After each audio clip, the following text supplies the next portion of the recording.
Penso che sia giusto il momento per iniziare. Ecco, allora, come avevo precedentemente annunciato, inizia la nostra giornata il dottor professor Riccardo Cecovini con la sua relazione dal titolo Foro Iulienses, Slavi e Avari nel VII secolo, quindi come dicevo prima non solo Longobardi. Grazie. Ecco, raccomando i tempi delle vostre relazioni. Sarò inflessibile. Sarò austro-ungarico.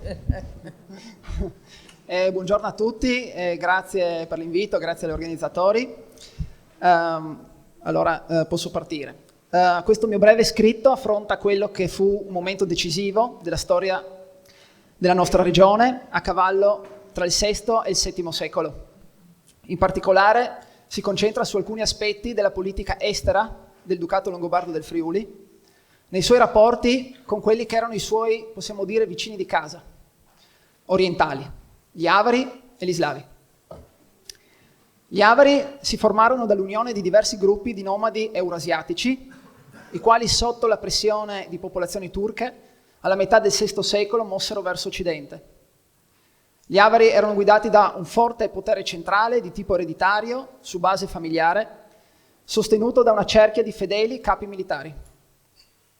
Fin dal loro arrivo in Europa, la loro classe dirigente fu in grado di esprimere un'azione politica che andava ben al di là dei limiti del proprio territorio di stanziamento. Questo è un dato significativo sul quale vorrei attirare la vostra attenzione.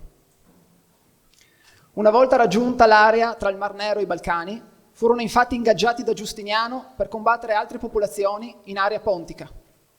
Negli anni seguenti ottennero da Bisanzio il pagamento di un forte tributo annuo, cosa che permise alla corte del Kagan di accumulare enormi ricchezze. Quando tra il 562 e il 566 attaccarono l'Austrasia franca, offrirono sorprendentemente al re Sigeberto un patto di amicizia. Quindi strinsero una vantaggiosa alleanza in funzione antigepida con i Longobardi di Alboino, atto che gli permetterà di stanziarsi definitivamente nel bacino danubiano.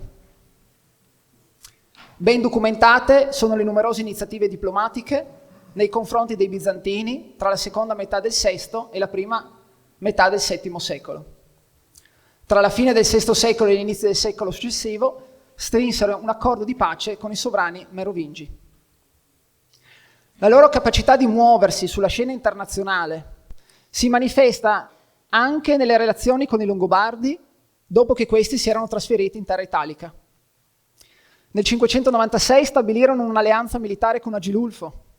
L'accordo, che comprendeva una pace perpetua tra i due popoli, prese il via con l'arrivo di un gruppo di carpentieri navali longobardi in Pannonia, per dotare gli Avari di una flotta.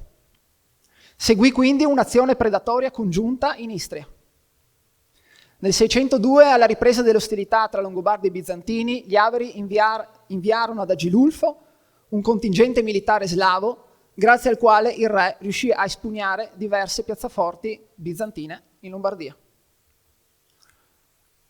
Questa alleanza verrà quindi rinnovata negli ultimi anni di regno dello stesso Agilulfo. Gli Avari ricevono e inviano ambascerie da e per la corte regia di Pavia. Al tempo dell'accordo con Agilulfo, gli emissari, dopo una probabile venuta in Italia, proseguirono in Gallia per favorire un accordo di pace di più ampia portata che coinvolgesse Longobardi e Franchi. Anche l'episodio dell'ospitalità data dagli Avari al pretendente al trono Pertarito, di fronte all'avanzata di Grimoaldo, 662, va intesa come un'assunzione di responsabilità politica, così come politica è la decisione di allontanare il fuggitivo di fronte alla prospettiva di una rottura della pace tra i due popoli. Gli Avari dimostrarono una coerenza quasi sorprendente. Ai risultati immediati, ma di piccola portata, perseguono obiettivi di lungo periodo, da raggiungere attraverso alleanze durature, gestite ai massimi livelli delle gerarchie di potere. In esecuzione a tale principio credo si debbano collocare le azioni militari condotte in Friuli nel corso del VII secolo. La prima invasione avvenne al tempo del duca Gisulfo II, nel 610.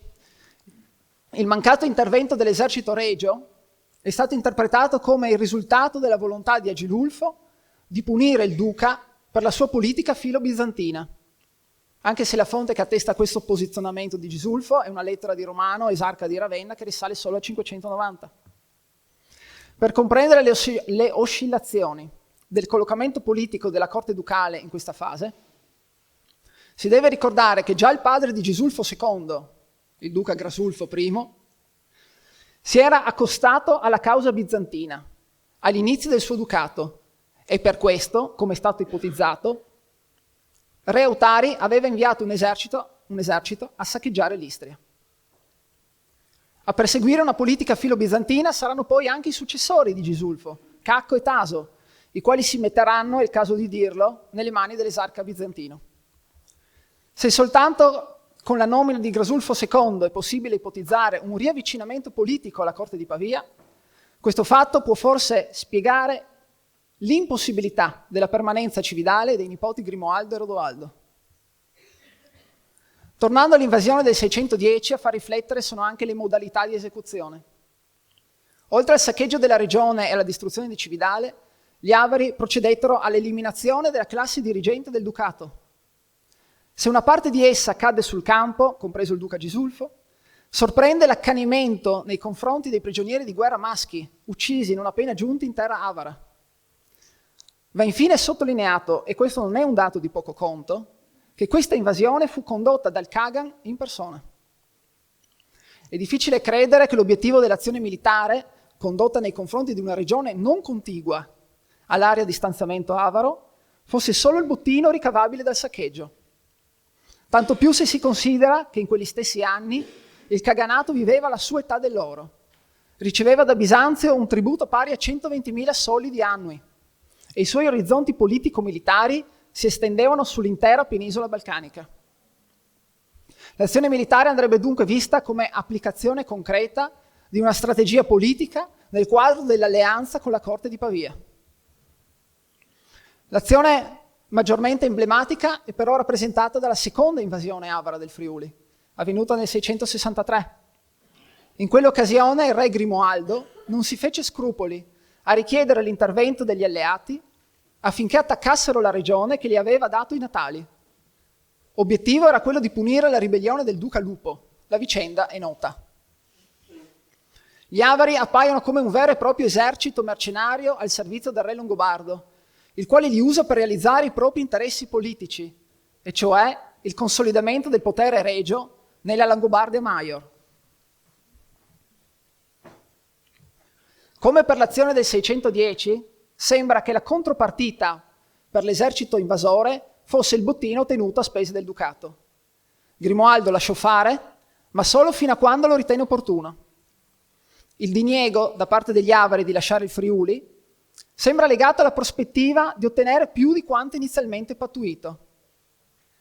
Essi non ambivano a una conquista territoriale, coerentemente agli obiettivi di politica estera portati avanti nell'intero scenario balcanico nel VII secolo avanzato, ma probabilmente al pagamento di un tributo, magari una tantum. D'altra parte, far seguire a un attacco rapido ma devastante una richiesta di denaro in cambio della pace costituiva il loro tradizionale modus operandi, ben documentato sia nei conflitti con Bisanzio, sia in quello con i Merovingi. Tanto più che la spedizione friulana rappresenta un'azione militare isolata nel quadro della politica estera avara del periodo. Dall'attacco a Costantinopoli nel 626 non si assiste infatti a nessuna grossa campagna militare. Anzi, questa azione avvenne quando ormai gli Avari erano entrati in una fase di declino. All'intervento diretto di Grimoaldo e del suo esercito seguì una breve fase di trattative, gestite ai massimi livelli, se è vero che anche in questa spedizione, come accenna Paolo Diacono, partecipò il Kagan. Affermare che il rapporto tra Longobardi e Avari fu caratterizzato dall'alternarsi di momenti di collaborazione e di momenti di ostilità non rispecchia la complessità di uno scenario nel quale i protagonisti in verità erano tre. Il potere regio con la sua volontà di affermarsi sui potentati locali, il Kaganato avaro, la cui supremazia si basava sulle capacità di garantire costanti entrate attraverso i saccheggi. Sono queste le entità che si muovono su un piano paritario. A un piano inferiore vi è il potere dei duchi, le cui spericolate politiche autonomiste hanno in definitiva un respiro locale e mettono a repentaglio l'esistenza stessa della compagine politico-militare friulana. Passiamo ora alla seconda parte della mia relazione, dove si vogliono approfondire i rapporti tra la compagine longobarda e gli slavi. Allo stanziamento avaro lungo il Danubio si accompagnò quello delle tribù slave, le quali vivevano in una situazione di sudditanza rispetto all'elite militare avara. La fascia occidentale esterna del nucleo di stanziamento pannonico, collocata lungo le Alpi orientali, le valli della Drava e della Sava, fu occupata da tribù slave. Così come per gli avari, anche il rapporto tra Longobardi e Slavi va considerato da un duplice punto di vista. Nell'ambito delle relazioni tra la corte di Pavia e il Kaganato, gli slavi rientrano per 2 volte nei patti di collaborazione militare sottoscritto tra le parti. In seguito all'accordo tra Agilulfo e gli avari, della fine del VI secolo, contingenti slavi parteciparono al già ricordato attacco congiunto all'Istria. Ed è grazie agli slavi, inviati dal Kagan, che lo stesso re longobardo riuscì a espugnare diverse piazzaforti bizantine all'inizio del VII secolo. Per quanto riguarda il ducato longobardo del Friuli, le prime notizie che attestano la vicina presenza slava risalgono alla fine del VI secolo. Esse possono essere così sintetizzate. 599, primo attacco slavo nei confronti dell'Istria bizantina. 611, gli slavi saccheggiano l'Istria. 614 circa, gli slavi sono stanziati nella valle del Gail e i 2 figli di Gisulfo, II, Taso e Cacco, impongono loro un tributo che pagheranno fino al tempo del duca Ratchis. 663, gli slavi sono assoldati dal pretendente al titolo ducale Arnefrit, figlio di Lupo, il quale penetra in Friuli ma è sconfitto e ucciso presso Nemis. 664, circa. Gli slavi tentano un nuovo colpo di mano attaccando direttamente Cividale. Pur disponendo di un esercito superiore per numero, sono sconfitti dall'esercito longobardo, guidato da Vectari, uomo di fiducia di Grimoaldo, che era stato da poco nominato duca del Friuli. Inizi dell'VIII secolo, secondo Paolo Diacono, un esercito slavo penetra in Friuli, chiamato dal duca Ferdulfo. La vicenda risulta poco chiara e dai contorni leggendari, ma si conclude con una battaglia dove i Longobardi sono gravemente sconfitti e dove trova la morte lo stesso duca. Anno 717. Immensa sclavorum multitudo penetra in Friuli, ma è sconfitta nettamente dal duca Pemmone. Slavi e Longobardi siglano allora un accordo di pace. Secondo Paolo Diacono, dopo questa battaglia gli slavi iniziano a temere sempre di più le forze longobarde. Infine, il duca Ratchis, alla fine degli anni 30 dell'VIII secolo, organizza contro di loro una spedizione in Carniola, coronata da successo. Mentre gli avari erano dotati di un'organizzazione politica accentrata, gli slavi possedevano una struttura sociale fluida, multicentrica, basata su comunità di villaggio, formate da contadini liberi, le giupe. Fino almeno alla costituzione delle prime forme di organizzazione politica, si pensi al cosiddetto Regno di Samo o al Principato di Carantania, questo ordinamento non poteva non avere conseguenze sulle capacità politiche, le quali sono infatti ridotte a un ambito territoriale regionale, hanno carattere di contingenza o sono del tutto impercettibili. Gli episodi ricordati da Paolo Diacono confermano questo quadro. Da essi non sembra emergere alcuna visione politica di ampio respiro. Non è contemplata alcuna azione diplomatica. Il tutto si riduce a una serie di attacchi militari nei confronti del ducato, i cui obiettivi non sono esplicitati. Come si può notare, le fonti a nostra disposizione forniscono informazioni relative soprattutto agli scontri militari tra le parti, e quindi elementi di natura contingente. Minoritarie, ma non meno importanti, sono le notizie che possono fornire dettagli sui rapporti politici e sociali, per loro natura di più lunga durata. Per quanto riguarda l'imposizione del tributo agli slavi della Valle del Gail, se l'identificazione della località di Meclaria con l'attuale Magler è corretta, si può sostenere che l'autorità dei duchi, a un certo punto, superò i limiti geografici della regione friulana, per estendersi a una realtà dove l'elemento slavo dominava, probabilmente una società multietnica. Sempre Paolo Diacono racconta che Rodoaldo, terzo fratello maggiore di Grimoaldo, conosceva la lingua slava.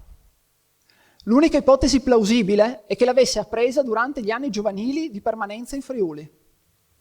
Ciò porta a un'ulteriore deduzione. Evidentemente a quel tempo, tra le comunità slave insediatesi a oriente del Friuli e il Ducato, vi erano dei contatti e degli scambi, probabilmente di natura economica e sociale.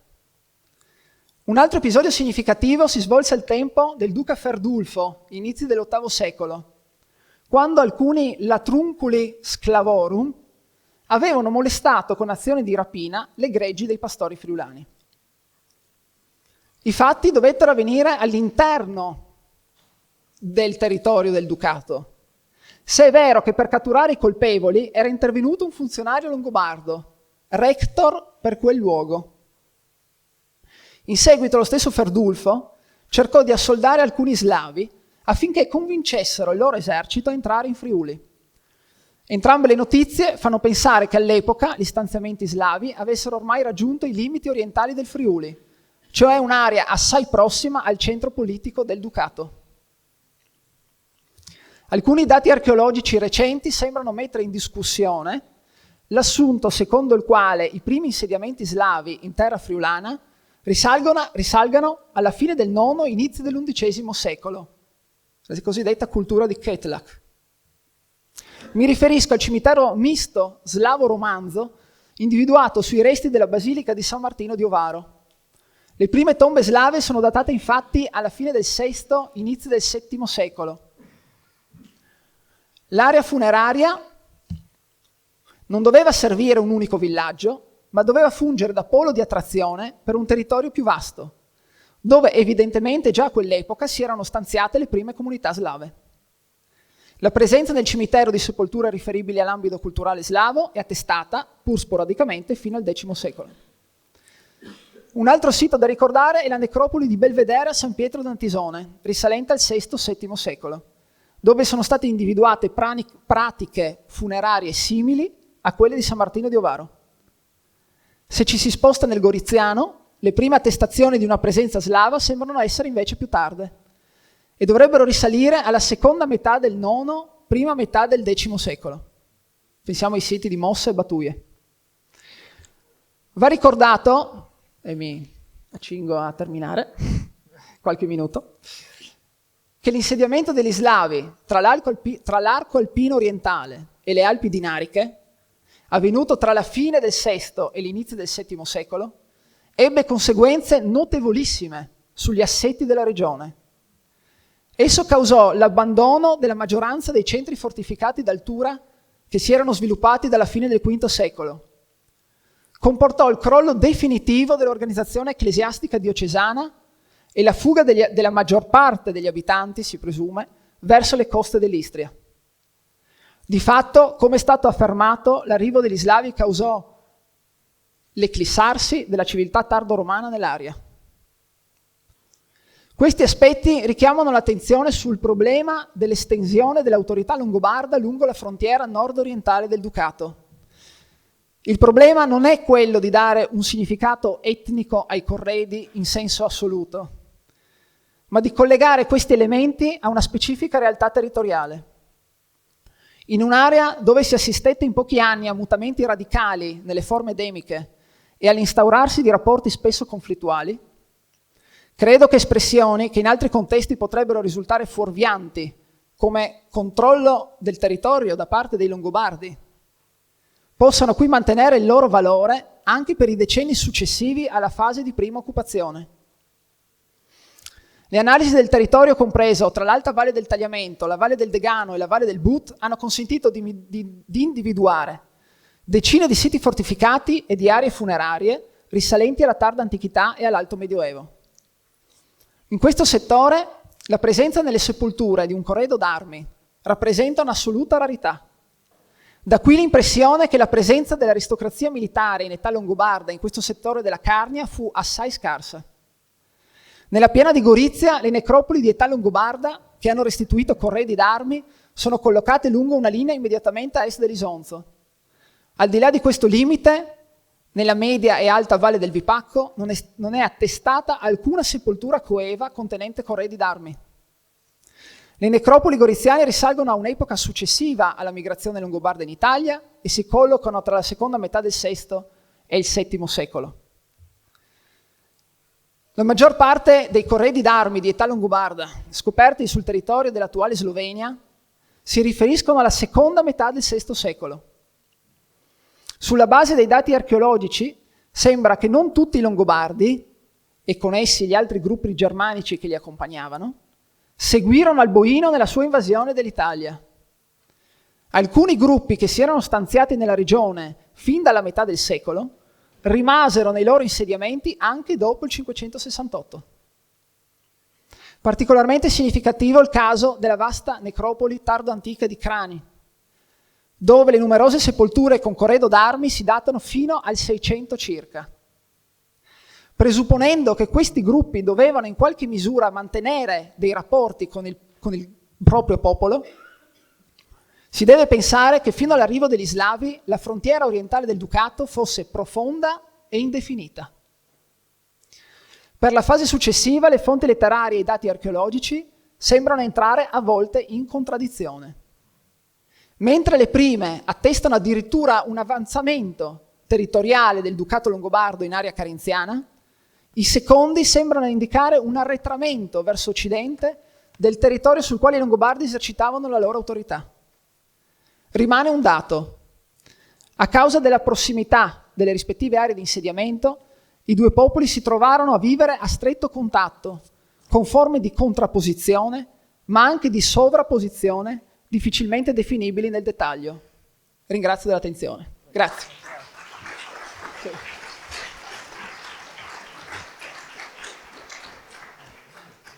Ringraziamo il professor Ceccovini di questa relazione che ha aperto, almeno nella mente di uno storico dell'arte medievale, ha aperto nuovi orizzonti per questa fluidità di culture, di gruppi etnici, di un quadro che non è così chiaramente definito nei suoi confronti, nei suoi contorni, nelle sue frontiere, ma porta a un discorso estremamente interessante di scambi, di rapporti, eccetera. Quindi questo melting pot di culture, diciamo, che si crea in questo momento e che è estremamente interessante e istruttivo anche per i nostri tempi. Grazie. Grazie. Allora, posso dire una cosa? come no? Visto che, scusate l'interruzione, ma visto che siamo in overbooking nella stanza, vi prego di seguirmi nelle misure di sicurezza. Ovvero, c'è questo corridoio centrale, ci sono i due corridoi laterali e ci sono due porte di sicurezza di uscita. Spero che non succeda niente, ovviamente, però vi prego di uscire qualora succeda qualcosa con tutta calma, usando questi tre corridoi. Metà di questa fila esce da questa parte, metà di questa fila esce da questa parte, le altre metà escono lateralmente, in ordine, disciplinati, come si dice, no? E tranquilli, che non succede niente. Tutto l'ambiente è sotto sicurezza, anche antisismica, però vi prego di seguire queste mie indicazioni di sicurezza. Grazie e scusate l'interruzione. Grazie Presidente, saremmo bravissimi, ma mi auguro che non arrivino invasioni degli slavi o degli avari. Sono alle porte, sono qua. Beh. Allora, la prossima, professore, la prossima riunione, la prossima lezione la devo far leggere? No. Sì, chi viene? Chi legge? Ah, eccola, la lettrice. Allora, la ringrazio. Per leggere la relazione della professoressa Lucifero sul tema Cividale nell'Historia Langobardorum. Grazie. Vabbè, prego.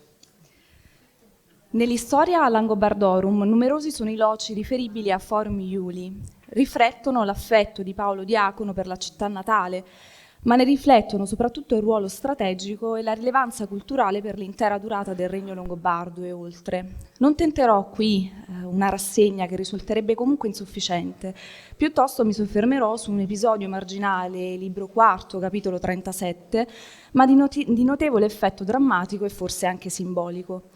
Intorno al 610 gli Unni attaccarono la città espugnandola. Come suole in tali circostanze seguirono violenze, rapine e financo a Testa Paolo, deportazioni di massa. Quel che peggio, la tragedia sarebbe stata imputabile al tradimento di Romilda, e vedova del duca Gisulfo II, perito nel combattimento e madre del futuro re Grimoaldo. La donnaccia, tra virgolette, presa da passione alla vista del bellissimo giovane capo dei barbari, gli aveva proposto un matrimonio e aperto le porte della città. Di questo racconto non mi interessano, confesso, i diversi punti oscuri che ne inficiano l'attendibilità e lasciano intendere che la realtà storica è stata manipolata. Ho praticato un approccio a me congeniale, quello letterario, traendone l'ennesima conferma della funzione performativa che l'eredità dei classici antichi detiene nell'opera di Paolo Diacono. Mi soffermerò su questo aspetto e in seguito su alcune caratteristiche comuni, con un raccontino relativo alla caduta di Pavia contenuto nella cronaca di Novalesa. Sintetizzo la trama. I guerrieri longobardi, in testa il valoroso Gisulfo II, sono sopraffatti dall'orda dei barbari e cadono in gran numero. Romilda assume la guida delle truppe e munisce la città per l'assedio, ma disgraziatamente si invaghisce, come ho detto, del cane, gli offre un patto di nozze. La dote sarebbe la signoria di Cividale. Seguono il saccheggio e la deportazione di moltissimi cittadini, tra questi il proavo di Paolo stesso, il giovane Lopkis, che dopo anni di stenti riuscirà ad evadere dalla prigionia pannonica e a tornare a Cividale. E i 4 figli di Romilda, che a loro volta riusciranno a liberarsi e a fuggire. Grimoaldo, allora giovane, eguaglia e addirittura supera in eroismo i fratelli maggiori, lasciando così trasparire l'indole che di lui farà un grande sovrano. Infine le 4 figlie fanciulle di Gisulfo e Romilda si sottraggono allo stupro grazie ad un singolare escamotage. Uccisi dei pulli, ne nascondono le carni sanguinolente tra le fasce del seno. Il cattivo odore disgusta a tal punto i nemici che rinunciano a violentarle. A suo tempo esse andranno spose in famiglie principesche. Ora, la ferma castità delle duchessine si pone a contrasto con la condotta indecorosa della madre e forse contribuisce ad evocare il modello dell'assedio di Tazio a Roma. Nella narrazione tradizionale di quel mito si contrapponevano infatti le caste sabine rapite causa della guerra e la viziosa Tarpea, traditrice della città. La maggioranza delle fonti accusa Tarpea di aver agito per avidità, ma in una variante resa famosa da Properzio agisce invece per amore di Tazio. Ed è nella elegia properziana, libro quarto, capitolo quarto, che da molti si è voluto individuare il modello generativo della narrazione di Paolo. Non nego la pertinenza di questa indicazione, mi sento però di negarne l'esclusività. E non tanto perché Properzio era autore, non molto affatto noto nell'Alto Medioevo, giacché Paolo, dotto di straordinaria erudizione, praticava letture rare ad altre precluse. Stento però ad ammettere che attribuisse a Properzio autorevolezza superiore a quella di Ovidio, che nelle Metamorfosi aveva esposto la fabula di Scilla di Niso in modo assai simile, avvalendosi di uno schema narrativo molto prolifico nell'antichità e di grande notorietà a Roma tra la fine della Repubblica e la prima età imperiale. Figlia del re di Megara, in guerra concreta, Scilla avrebbe tradito padre e patria in cambio di una promessa di nozze da parte di Minosse. Questi però, sdegnato da tanta perfidia, non avrebbe onorato il patto. Espugnata Megara, era ripartito lasciando agli dei la punizione della traditrice, ovvero una metamorfosi in uccello. Se con questo schema narrativo coincide effettivamente la vicenda di Romilda, ne rimane estraneo però un dettaglio ritenuto per lo più accessorio, ma che secondo me non lo è. Romilda non è una figlia vergine, bensì una sposa e una madre. Ciò rinvia, come ho chiarito in uno studio pubblicato di recente, ad un altro archetipo femminile, variamente rappresentato nella leggenda troiana. Teanò, moglie del traditore Antenore, aveva aiutato il marito nel furto del Palladio e quindi nella rovina della città. La coppia aveva agito per calcolo, ovviamente, ma Elena, che meditando di tornare con Menelao aveva aiutato i soldati greci a uscire dal cavallo, aveva tradito Paride, il nuovo marito, come già il primo, per mere lussuria. C'è poi Didone, regina guerriera di Cartagine, come Romilda, era una vedova, allorché aveva incontrato Enea, si era unita a lui e addirittura gli aveva affidato il governo della città. Si era trapassata poi con la spada dell'amante, allorché questi l'aveva abbandonata, rendendo palese la falsità della loro unione. Nel libro quarto, capitolo primo, nell'Eneide, non si fa mistero della irregolarità dell'unione, causa non solo della rovina di Didone, ma anche, un giorno lontano, dello scontro mortale con Roma, nella quale Cartagine sarà distrutta dalle fondamenta. Infedele allo ius iurandum fatto al marito morto e infedele alla patria. Constatando lo scarto fra la Romilda fiera che guida le truppe e organizza la resistenza agli avari e la seconda, si rileva l'abbozzo di un ritratto paradossale che ben si conviene all'archetipo di Didone. La malevolenza con la quale la figura della duchessa è trattata non ha riscontro, naturalmente, nel testo virgiliano, ma non è neanche del tutto nuova, potendosi riscontrare in tutti i testi antichi e tardoantichi, che trattano di tutte queste eroine menzionate o di altre delle quali si favoleggiasse il tradimento della patria. Sospetto, come dicevo, che la sorte di Cividale nella narrazione di Paolo possa alludere a quella di Pavia, di come la gloriosa capitale dei Longobardi fu presa da Carlo Magno. Paolo non dice perché, quel che ne sia la ragione, si interruppe prima. Ma se avesse voluto farlo, avrebbe avuto dinanzi a sé due scelte: la versione di Andrea da Bergamo, per la quale Carlo sarebbe entrato in Pavia senza colpo ferire, quella del Chronicon Novalicense, che narra le cose altrimenti.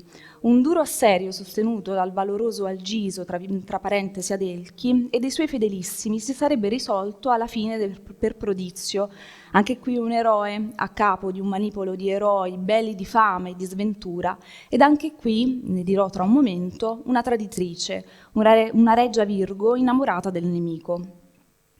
Mi colpisce l'insieme dei dati forniti nella Historia Langobardorum per l'ingresso di Alboino in Cividale e in Pavia, analoghi a quelli di Pavia se si guarda all'insieme costituito nella versione di Andrea e in quella del cronista. A Cividale Alboino sarebbe entrato senza alcun ostacolo. Cicino gli avrebbe invece resistito a lungo, provocandone l'ira e le minacce di vendetta poi deposte. In momenti diversi e cruciali della storia dei Longobardi, Pavia e Cividale si sarebbero trovate di fronte alla necessità di accogliere o rifiutare quello che, da allora in avanti, sarebbe stato il re. Un buon re, ma se dal punto di vista longobardo questo vale senz'altro per Alboino, potrebbe non valere non sempre per Carlo. Ricordo a questo punto che, pur essendo il Chronicon opera composta nell'XI secolo, sembra aver fatto ricorso a materiali presumibilmente coevi o posteriori di poco agli eventi. L'autore è apertamente filofranco, ma nutre grande rispetto per i Longobardi, come mostra la connotazione di pietas e di valore rispettivamente attribuita a Desiderio e al figlio. Desiderio ha però una figlia malvagia, fu lei, invaghitasi di Carlo, mentre al solito lo spiava dall'alto delle mura a ordire il tradimento. Con una lettera prometteva di aprirgli le porte della città in cambio delle nozze. Il patto fu stipulato, ma all'ingresso di Carlo in città la perfida cadde al suolo fulminata e fu schiacciata tra gli zoccoli del cavallo per volere di Dio. Il cielo stesso era dunque intervenuto, come aveva fatto per Minosse. Ecco che in questo caso l'archetipo può essere indicato tranquillamente nella figura di Scilla, una reggia Virgo perfida a fronte di un buon re. Tale era Minosse, campione di giustizia, legittimamente in guerra contro Migara. E tale era anche Tazio, vendicatore delle Sabine e punitore di Tarpea, pronto a insediarsi a Roma accanto a Romolo in una pacifica diarchia, nulla a che vedere con il brutale Can. È interessante che la traditrice di Ticino sia rimasta anonima. Il nome potrebbe essersi perso a causa del tempo trascorso, ma potrebbe anche essere stato messo intenzionalmente per non offendere le altre figlie di Desiderio. L'innominata fanciulla non può non avere relazione con la manzoniana Ermengarda, ossia con la fidanzata o sposa ripudiata da Carlo, sulla quale aveva finito per ricadere un non esprimibile e non espresso senso di avversione. In fondo è verosimile che in questo come in altri casi il cronista novalicense sia stato suggestionato da Paolo Diacono. Non è vero però che la storia di Paolo sia pure il modello della sua, che mostra caratteri primitivi delle fabule augustee di Scilla e Tarpea, e per i ruoli sociali e per i profili dell'amante e dell'amato. Il dettato colto, ma tutto sommato ingenuo del Chronicon, sconsiglia di supporre che l'autore fosse in grado di decostruire la raffinata tessitura intertestuale del racconto di Paolo, per produrre un paradigma al cui interno ripristinare i caratteri dei modelli antichi, Properzio, Ovidio, lo pseudo Virgilio del Ciris. Ora, Paolo avrà potuto apprendere da non meglio note fonti scritte e orali la reputazione infamante di Romilda e il suo ruolo nella devastazione di Cividale, ma non è detto. L'ispirazione potrebbe essere divenuta anche semplicemente dalla fama della traditrice di Pavia. In tal caso, egli avrebbe riscritto il racconto, rendendolo irriconoscibile, per adattarlo ai suoi scopi: celebrare la gloria della natia Cividale, liberare Gisulfo e i suoi figli e le sue figlie, i suoi sudditi, da ogni taccia di viltà, additando un capro espiatorio. E chissà, alludere per figura alla caduta di Pavia, adombrando nel brutale Can, così diverso dai suoi antenati letterari, un Carlo spietato che egli potrebbe considerare in maniera ben diversa da quanto ufficialmente lascia intendere. Il sospetto aggravato dall'oscurità che avvolge il sacco di Cividale è che Paolo abbia voluto comporre una pagina che getta in avanti uno sguardo presago, ad un tempo in cui il regno è ormai ricordo doloroso e non più gloriosa realtà, e che, per farlo senza in alcun modo ferire la diletta Anselperga, sua allieva e benefattrice, abbia preferito di affidare il ruolo più odioso ad una moglie anziché ad una figlia.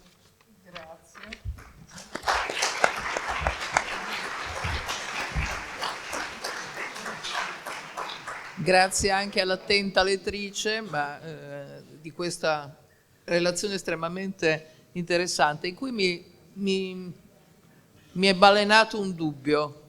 Non è che c'è una visione antifemminista per cui le sconfitte vengono sempre imputate alle donne? Questo è un problema, ma non è un problema storico, cioè è un problema mio. Ecco, è una riflessione mia. Ecco. Sì, vabbè, ma capito, infatti la colpa è sempre Eva, ecco, siamo sempre a quel punto, non cambia mai. Adesso chiamo una studiosa che nessuno conosce, Francesca Stroppa, una debuttante sia nelle relazioni sia nell'organizzazione di convegni, che ci parlerà del tempietto di Cividale dalla tradizione critica al sito UNESCO. Le do immediatamente la parola. Grazie Presidente. Ci sono.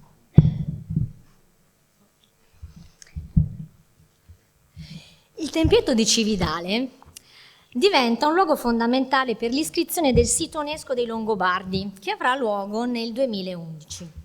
Le 7 tessere, più volte ricordate nelle relazioni che mi hanno preceduto, che compongono attualmente il sito seriale, oltre a Cividale comprendono Brescia con il monastero di San Salvatore e Santa Giulia, Castelsepio Torba, San Salvatore di Spoleto, il Tempietto sul Clitumno, Santa Sofia di Benevento e Monte Sant'Angelo in Puglia.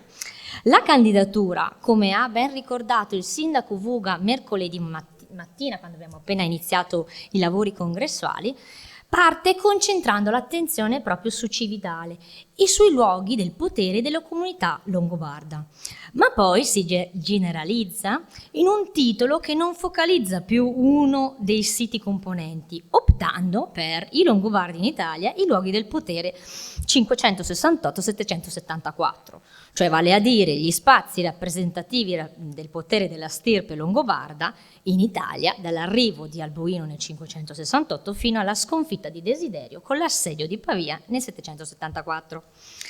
Appare evidente quindi la centralità di Cividale, da dove tutto ebbe inizio. Forum Iuli fu una delle città minori fondate dai Romani ai margini del territorio della colonia di Aquileia, sulla base dell'espansione verso l'arco alpino, l'area trasalpina orientale e i Balcani. La città sorge su un terrazzamento naturale prospiciente il Natisone, posto tra la pianura e l'area prealpina, lungo un itinerario che dal mare giunge al bacino danubiano, risalendo il Natisone e poi lungo l'alto corso dell'Isonzo. Per la sua posizione strategica venne fortificata in età romana e con il tempo vide un importante sviluppo per la difesa dei confini. La crescita della città è testimoniata dallo svilupparsi poi dei due nuclei monumentali, in particolare dal complesso cultuale di Santa Maria con il Battistero. Come vi ho già ricordato, 568 i Longobardi penetrati in Italia presero possesso del Forum Iuli e il re Alboino lasciò qui con i suoi migliori guerrieri il nipote Gisulfo a capo di un ducato che comprendeva il territorio con 4 municipi a Romana: Aquileia, Concordia, Iulium Carnicum, Iulium Forum Iuli, corrispondente, diciamo così, all'attuale pressappoco espansione del Friuli. Cividale doveva apparire ai Longobardi come un castrum ben fortificato entro le mura antiche, più volte sistemate, che resistevano anche alla conquista e alla devastazione che la città subì durante il periodo longobardo, quando agli inizi del VII secolo venne espugnato dagli Avari. All'interno della cinta i principali complessi erano costituiti da una parte dall'area presso il polo paleocristiano di Santa Maria, divenuta chiesa episcopale con l'annesso palazzo, e dall'altra dall'area della valle dove fu posta la Castaldaga, sede del Castaldo che rappresentava il re, in cui vennero edificati la chiesa di San Giovanni, il tempietto e verso la fine del regno l'importante monastero di Santa Maria in Valle. Nel corso dell'VIII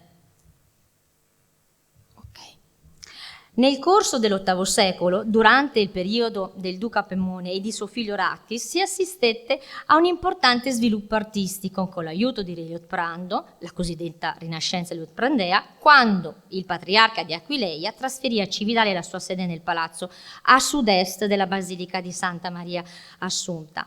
Anche la nobiltà contribuì con la fondazione di luoghi di culto, di cui rimasero significative testimonianze degli arredi scultorei che si trovano nei vari musei cividalesi. Le principali necropoli, inoltre, dei Longobardi si situavano fin dalle prime fasi dello stanziamento all'esterno delle mura, maggiormente lungo le principali vie d'accesso della città. Sulla base di quanto indicato, che è stato appena tracciato per ragioni di tempo, tanto per dare alcuni punti, nella presentazione dell'UNESCO la specificità di Cividale era dimostrare come essa rappresentasse un esempio emblematico di struttura urbana dove si concentravano due fulcri, quello del potere politico e quello del potere religioso, la Castaldaga e l'Insula Episcopalis, strettamente connessi, e dove si rintracciavano fonti storico-artistiche, come abbiamo già sentito dire, articolate secondo modelli germanici, bizantini, arabi, in una fusione autonoma. La Castaldaga si rintraccia in una trascrizione tarda del diploma di Berengario che ne attesta la presenza proprio nel luogo denominato Valle, dove vi era la sede del Gastaldus Regis, che era l'amministratore, come abbiamo prima ricordato, del patrimonio fiscale e dei possedimenti del re longobardo, di Cividale e del Ducato friulano. La posizione strategica a ridosso della cinta muraria di sud-est e a strapiombo sulla forra del fiume Natisone rende la fortificazione più suggestiva, ma anche centrale.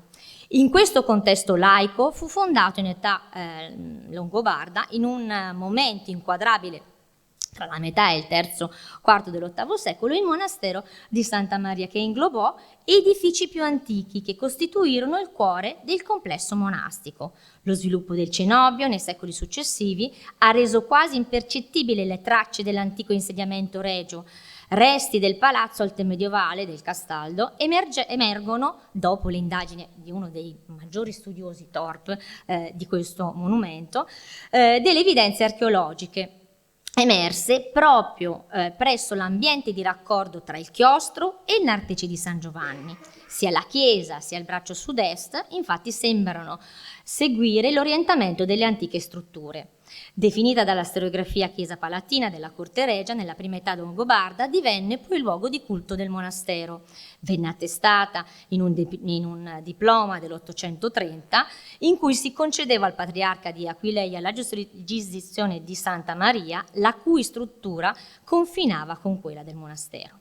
Solo più tardi entrò a far parte del complesso cenobitico, quando Berengario I, tra fine IX e inizi X, concesse la parte occidentale della Castaldaga per ampliare il cenobio.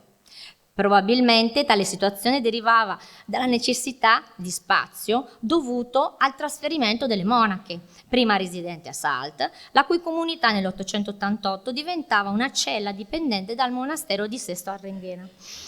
Secondo la ricostruzione di Thorpe, l'edificio originario era caratterizzato da un primo impianto rettangolare con muro di fondo rettilineo, come per il tempietto, con presbiterio rialzato e meno ampio rispetto all'aula. Si aggiungeva alla facciata, già dall'Alto Medioevo, probabilmente un atrio rettangolare, come emerso dalle indicazioni archeologiche. Il tempietto, invece, orientato rivolto ad oriente, si componeva di due vani, l'area presbiteriale,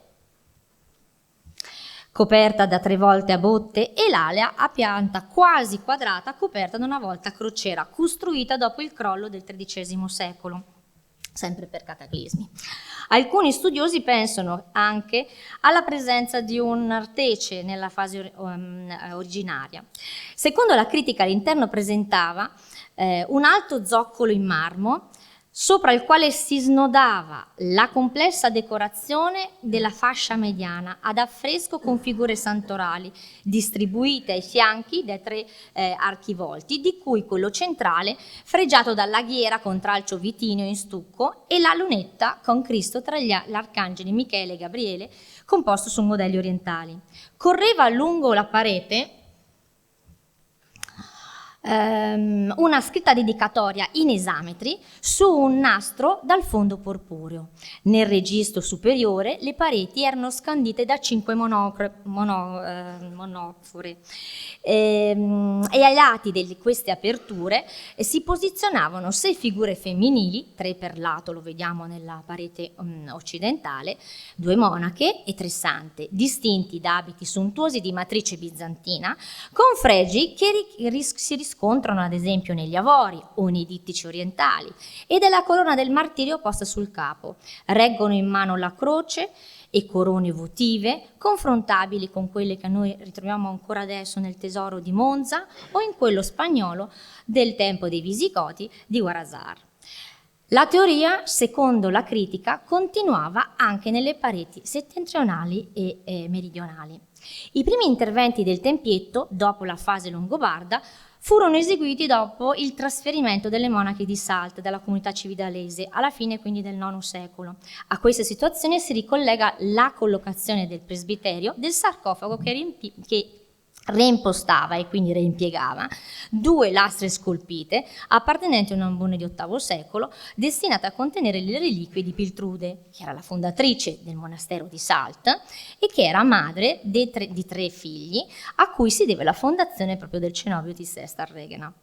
Qui il sarcofago rimase fino ai restauri entro il 1970. Oggi le lastre le ritroviamo nella parte presbiteriale impostate all'interno, incassate all'interno della parete. Il tempietto divenne poi coro delle monache e fino al XIII secolo, dalle fonti documentarie e archivistiche, non sembrano essere stati eseguiti interventi massicci di rinnovo nella decorazione altomedievale. Di fondamentale importanza, però, per inquadrare la storia del monastero, appare tuttavia indicare il terremoto del 1222 che compromise in modo forte la chiesa di San Giovanni e probabilmente il tempietto, che venne rinnovato con affreschi databili a quel tempo e con l'inserimento nel 1384 del coro ligneo. Complessa appare la questione sulla struttura proprio delle vicende dei cataclismi, ma anche del riuso. Dopo gli studi di Thorpe, la critica pensa al tempietto come una cappella palatina, funzione che si giustifica anche dal fatto che sia in collocazione satellitare rispetto a San Giovanni. E la storiografia più volte ha affrontato la cronologia, che è uno dei nodi più, diciamo così, discussi sulla struttura. Parte la collocava al VII, oppure in età romanica, dal X al XII, come Porter, Toesca, De Frankovic, per poi la discussione si è focalizzata su un lasso di tempo più limitato, analizzando l'apparato decorativo. Per una parte propendeva per il periodo carolingio, fine 8, inizi 9, come Lorenzzoni, Peroni, Bertelli, altri invece per la tarda età longobarda, metà o terzo quarto dell'ottavo, come Divge, Torpe, Lorange, Mor, Lo Martire, Brugiolo, Pace e l'Usoir di Siena. L'attribuzione al periodo carolingio, che trova maggior riscontro invece nella critica franco-tedesca, si fonda su stretti rapporti basati sui confronti formali tra il tempietto e San Salvatore di Brescia. Le recenti però retrodatazioni del San Salvatore di Brescia di Brogiolo alla chiesa in alzato, indicandola come desideriana, ha messo in forte discussione tutta la cronologia, e che è nuovamente stata rimessa in discussione e posta verso la fine verso il X secolo, da chi vi parla, dopo un'analisi filologica dei documenti di scavo e delle fonti documentarie abbaziali, ma soprattutto di restauro, che gettano una luce importante sulle operazioni tra 8 e 900. Sulla base delle ricerche precedenti, utili anche per il sito di Cividale e in particolare per il tempietto, quindi è utile porre l'attenzione su questo aspetto che a volte è un po' tralasciato, ma che inevitabilmente diventa fondamentale per una migliore lettura del complesso. A questo proposito, le ultime indagini, soprattutto dal punto di vista archivistico e architettonico, mi riferisco ad esempio, anche se non sono complete, quella di Riforamitti, incominciano a inserire questo complesso in quello che è il restauro proprio di 8 e 900. Anzi, parte anche un po' prima. L'origine e la destinazione del tempietto, prima come cappella nobiliare e poi monastica, diventa di particolare interesse già da prima, come vi dicevo, già dalla metà del XVIII secolo, con le prime tavole di Monsignor Gaetano Sturolo, che raccontano un tempietto in alcuni punti un po' differente, come un oculo al posto dell'apertura e con la serie di sante con la palma del martirio invece che le corone, che devono porre l'attenzione sul racconto della vicenda del restauro, storicizzando le fonti documentarie. Non abbiamo tantissimo tempo, quindi vi indico alcune tavole per fare una carrellata di quello che è il copiosissimo diciamo così, apparato archivistico legato a Cividale, e questo significa anche che l'attenzione è focalizzata su questo grande monumento. Non vi è tempo quindi per guardare benissimo e in modo dettagliato queste tavole, ma ricordo anche che nel 1806 l'ufficiale francese Étienne-Marie Siauve, cultore di archeologia, avviò i primi studi che trovarono un riscontro locale nell'opera di Michele della Torre, che l'anno dopo scrisse una prima dissertazione sul tempietto, corredata da alcune raffigurazioni prospettiche. Sono i primi rilievi effettuati dai fratelli Leopoldo e Santo Zuccolo, di cui ci rimangono solo pochi schizzi preparatori, a cui si aggiunge qualche decennio dopo, con la pubblicazione nel 1944 a Parigi, la descrizione realizzata da Albert Lenoir con i disegni dello zucchero.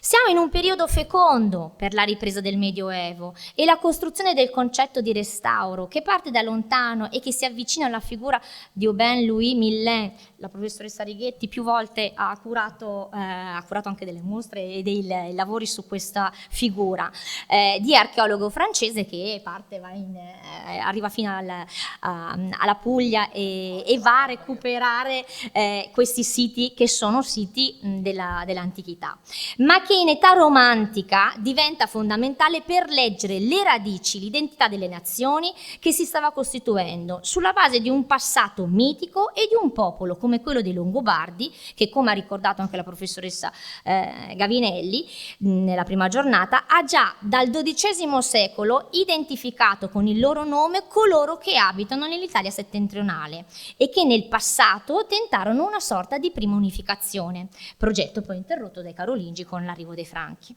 Periodo che vede fiorire proprio l'inizio dell'Ottocento gli studi storici sui Longobardi durante proprio i moti risorgimentali, come Giorgio Falco indica e come mostra anche in campo letterario la tragedia di Adelchi del 1821 di Manzoni, a cui si affianca il discorso sopra alcuni punti della storia longobardica e che richiama anche le guide del tempo, quindi è una costruzione piuttosto complessa. Ricorda ad esempio quella di Massimo d'Azeglio, che poi è il genero, del 1828, che si focalizza la Sacra di San Michele, ma vicino alla Sacra di San Michele c'è stata proprio la disfatta dei Longobardi, una delle prime disfatte dei Longobardi con la chiusa con i Franchi, prima dell'assedio di Pavia. Ho fatto, Presidente, ci siamo. In questo clima va letta l'attenzione della Commissione centrale per lo studio e la conservazione dei monumenti austriaca con l'imperatore Francesco Giuseppe, che nel 1850 organizza questo tipo di studi e di interventi sul territorio, e la pubblicazione nel 1857 di Rudolf Ettenberg von Edelberg con la Cappella di Peltrude, riferita sempre a Cividale. Tutto ciò va visto nel richiamo delle radici germaniche del governo austro-ungarico, che riprendeva possesso dopo la pausa napoleonica con il richiamo dei territori da sempre legati a popolazioni di origine germanica. Ciò viene enfatizzato dall'attenzione al tesoro anche di Monza e all'incoronazione con la corona ferrea, simbolo che dal Medioevo continuava fino ai Visconti, a Napoleone, ma che anche l'imperatore austriaco Ferdinando I, cioè il predecessore, utilizza in una lettura corale territoriale di autocelebrazione. Altro rilievo di un altro grande storico dell'arte, Ferdinand d'Arten, che oltre con lo studio sull'architettura lombarda e altri studi, già nel 1860 visita i luoghi, li descrive e disegna. E nel 1956 viene ufficializzato il restauro sempre del tempietto con il progetto di Domenico Rubolo, con il d'Orlandi e il parere di un altro grandissimo personaggio del restauro, Pietro Selvatico, che presenta il tempietto come opera longobarda, ma sulla base degli scritti precedenti di altri due personaggi che ci richiamano Pavia e Brescia, cioè Giulio Cordero di San Quintino e i fratelli Sacchi, defendente Sacchi, che entrambi vincono il premio del concorso biennale di studi longobardici dell'Ateneo di Brescia con il primo e il secondo posto negli anni 20 dell'Ottocento, proprio sulla descrizione di quello che era il comparto architettonico longobardo. Si ricorda inoltre la direzione dei lavori, sempre per Cividale, di Giuseppe Umberto Valentinis e molti altri che vi lavoravano sul tempietto dal 1850 al 1873, dal 1903 al 1915, tra l'impero austro-ungarico e quello italiano.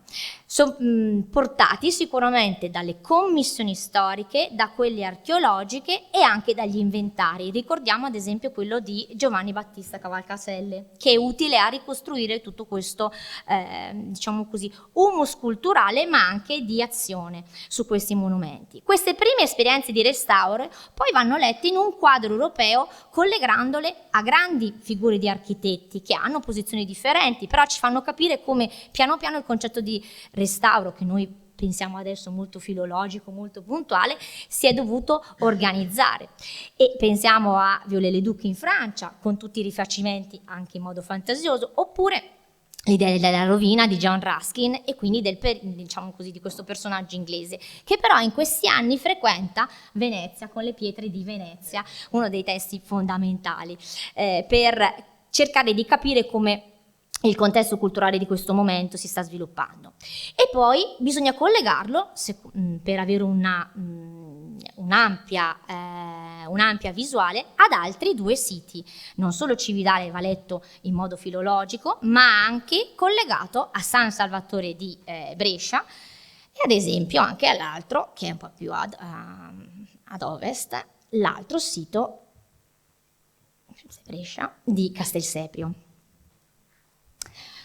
con Santa Maria Foris Portas, incrociando modalità, competenze tecniche ma anche linguistiche nella descrizione, cioè del linguaggio dell'Ottocento che non è il nostro linguaggio, e quindi nelle sfumature linguistiche si riescono a capire anche alcune azioni se lette insieme, perché alcune categorie sono state perse. A questa fase infine va letta la seconda ripresa, che si verifica negli anni del dopoguerra, quando escono le grandi monografie sui tre siti in questione: Santa Maria di Castelseprio del 48 di Giampiero Bognetti, di Gino Chierici e di Alberto De Capitani d'Arzaco, qualche anno dopo le pubblicazioni di Gaetano Panazza, Peroni e Ignazio Guarnieri, che fece gli scavi a San Salvatore e Santa Giulia, e le indagini coeve qui a Castelseprio, prima del danese Eymar Divge, concluse poi da Thorpe e da Lorange e pubblicate solo successivamente, un po' dopo, negli anni 70 su Cividale. Ma si potrebbe anche registrare qualcosa di legato anche alla parte meridionale. Ad esempio ricordo le indicazioni di Mario Rotili a Benevento e così via per gli altri siti. Un gruppo di ricerca coeso di studiosi che ricercava la struttura più antica in modo interdisciplinare, completati da uomini di cultura che progettano insieme una ricostruzione legata a quello che è la prima fase di questi edifici. Abbiamo ricordato Pier Silverio Light, Carlo Guido Mor, Amelio Tagliaferri, che realizza con Panazza la diocesi di Brescia e il corpus di Spoleto, e Mario Brozzi. La storia si ripete, indagando gli studi sui luoghi e sul passato, ma rinnovando in modo profondo le strutture, amalgamando lacuna e originale, in modo quasi impercettibile. E le indagini tecniche, ma in particolare la lettura delle fonti d'archivio e di restauro, aprono nuove piste di ricerca e inevitabilmente cambiano alcune cronologie. È il percorso della ricerca che in qualche maniera cresce e che la domanda di conoscenza che le donne e gli uomini di tutti i tempi si pongono lo fanno per conoscere meglio se stessi e il luogo dove vivono. Grazie.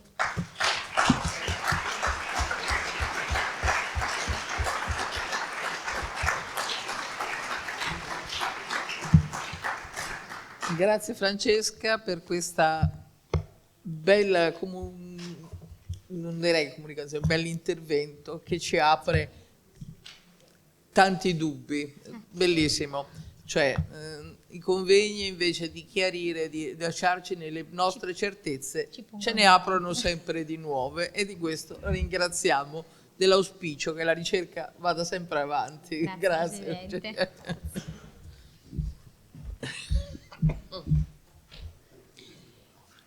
Ora professor, chi dei due relatori tra Andrea Pessina e Angela scusate, ma non mi aveva istruito bene. Quindi chiamo la dottoressa Borzaconi del Museo Archeologico di Cividale del Friuli a parlarci di archeologia longobarda, ritrovamenti e prospettive. non prima di aver fatto un complimento per lo splendido museo e che vedo, ho visto in rinnovamento, ma già adesso è splendido. Grazie, grazie. Allora, buon pomeriggio. Affinché non pensiate che sono affetta da manie di protagonismo spinto, perché ho 2 interventi, volevo semplicemente dire che ho accolto con piacere l'invito del professor Archetti a parlare del Museo Archeologico Nazionale di Cividale e della storia dei Longobardi vissuta dal museo, e lo ringrazio per questo.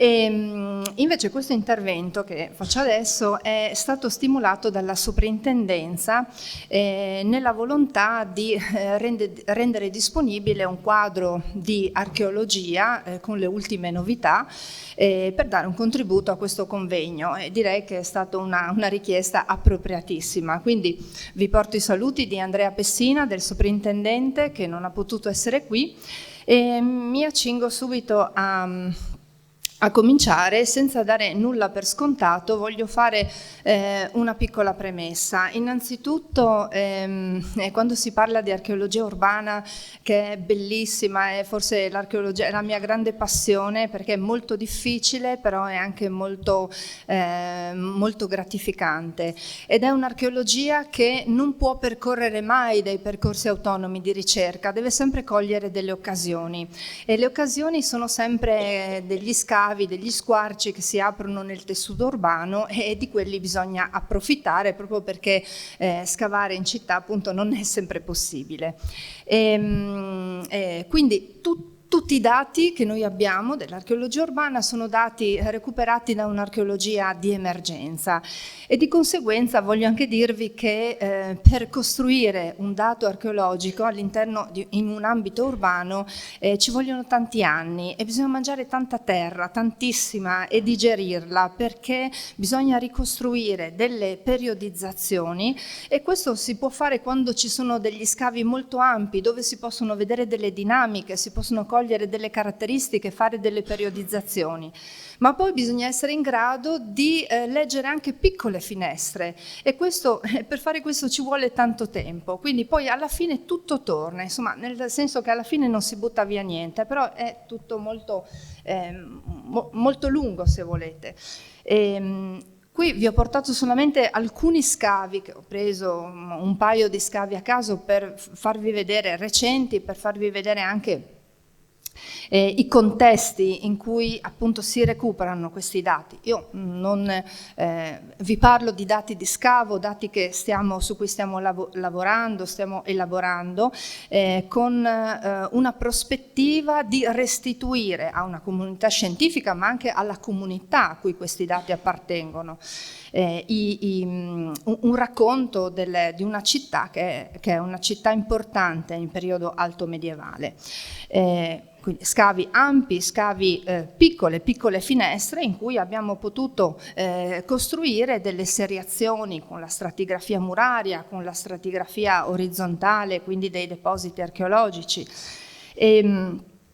Tutto questo appunto per riuscire a parlare di una città che è una città altomedievale che dal punto di vista nell'alto medioevo ricalca degli ambiti che si sono modellati su una fisionomia tardoantica. Questo significa che proprio nell'epoca tardoantica la città di Cividale acquista una dimensione a tutti gli effetti urbana. Prima era una piccola città nata su percorsi viari importanti, ma era una piccola città. In epoca tardoantica diventa importante perché viene inserita in una rete di capisaldi difensivi strategici, per cui acquista una certa importanza già in età dioclezianea e costantiniana, e poi diventa, con la metà del V secolo, capitale della provincia della Venezia e Istria, e sede del Corrector. Questo è molto importante perché in questo periodo c'è questo dato che poi noi ritroviamo sia nel catalogo di Madrid nei primi anni dell'VIII secolo, e poi ritroviamo anche successivamente nell'Historia Langobardorum, trova riscontro nella parte archeologica. Cominciando dal suo perimetro. Allora, il perimetro è un perimetro racchiuso da una cinta muraria sulla quale mi voglio soffermare perché mi è stato chiesto in questo intervento di fare un focus sugli ultimi scavi in Santa Maria, nella zona di valle, ma quella zona non si può trattare da sola, va proprio in osmosi con quello che c'è all'interno della città. C'è una dialettica tra il dentro e il fuori, tra tutti il tessuto urbano e gli altri monumenti del comparto appunto cittadino. Quindi vediamo qui il perimetro murario, questo che vedete è un sistema di epoca tardoantica che viene datato tra V e VI secolo, un complesso sistema con murale, antemurale, torri quadrate che in un momento appena successivo vengono potenziate con torri pentagonali. C'è un tratteggio nella parte sud perché in questa zona il limite murario non è stato trovato, però se voi vedete in questo punto della città, appunto si vede anche nella pianta, quello che oggi è via Monastero Maggiore ricalca un po' un percorso urbano, quindi quello che prima abbiamo visto, quel braccio che va a inglobare la zona di valle, non so se lo vedete questo, fuoriesce. Ancora non sappiamo se nasce con la cinta muraria o se è una zona che viene abbracciata in un secondo momento, ma non credo che passasse molto tempo da quando questa cinta muraria viene consolidata nel suo perimetro, quindi in epoca tardoantica, probabilmente stando già su un sedime molto più antico, forse repubblicano, ma di queste fasi non c'è certezza, o se invece viene abbracciato successivamente. Io credo che non passi molto tempo perché questa è una zona molto sensibile, una zona di controllo ma anche nevralgica sulla quale poi è stata posta molta attenzione, come vedremo nel tempo, ed è stata scelta appunto poi come zona di insediamento anche dai Longobardi. Questa non so se l'avete percorsa in questi giorni, è via Monastero Maggiore, qui c'è il tempietto, la zona di Santa Maria in Valle, all'interno sopra questo terrazzo c'è il giardino del museo sotto il quale c'è un'area archeologica che appunto di cui vi parlerò successivamente, per dire che c'è un salto di quota tra queste due realtà, un salto di quota importante che segna una discontinuità, ma allo stesso tempo che va letto insieme a quello che succede nella zona di valle, detta appunto valle perché va verso valle e scende verso il fiume. Prima di affrontare i rinvenimenti in questa zona, vediamo che in epoca alto medievale la parte est della città, questa, è una parte fiscale, quindi una parte che presumibilmente era pubblica anche in periodo precedente. Questa è la zona di valle, qui c'è la zona della basilica, la zona dello Xenodochio e poi la corte ducale che è nell'attuale piazza Paolo Diacono, quindi una zona fiscale molto molto ampia rispetto alla dimensione della città. Invece nell'altra metà, quindi sostanzialmente in questa metà, c'è una zona abitativa che ha restituito delle stratigrafie molto, molto conservate che partono dal primo secolo e arrivano poi senza interruzione fino al Medioevo. Quindi una parte della città molto più stabile, forse perché le proprietà si erano mantenute, insomma è una parte dove la stratigrafia si conserva, a differenza della parte fiscale che vi ho fatto vedere prima, dove invece non c'è niente di antico, come se in epoca tardoantica fosse avvenuto qualcosa che ha demolito tutte le parti monumentali che dovevano insistere in quella zona per qualche grande cantiere. Abbiamo parlato delle mura, certo non abbiamo la certezza, ma il cantiere delle mura è un cantiere importante che potrebbe essere stato responsabile di una grande fase di monumentalizzazione che ha prelevato del materiale e che è responsabile del fatto che in questa zona non c'è niente che parte dall'epoca dal primo secolo, per esempio, se non in modo residuale. Nella parte più nord-occidentale, invece c'è una parte di città che è una parte più produttiva, anche questa con una stratigrafia molto molto ben conservata, molto dinamica. È una città che vive, probabilmente qui erano sistemati in epoca romana e poi anche tardo-antica tutte le parti più produttive. Qui vediamo alcuni scavi in cui ci sono degli ambienti, vedete questi di epoca romana, poi mantenuti in epoca tardo-antica, con una presenza di molte sepolture che fra VI e VII cambiano completamente il paesaggio della città e si trovano dappertutto. Quindi non dico niente di nuovo, perché le sepolture all'interno delle città sono qualcosa che nell'età altomedievale contraddistinguono moltissimo il tessuto urbano e che a noi forse sembrano disordinate, quasi così senza un ordine. Invece hanno un senso, perché rispettano delle gerarchie urbane, quindi sono dei gruppi umani locali che si collocano e creano dei luoghi di sepoltura proprio vicino ai loro luoghi di residenza.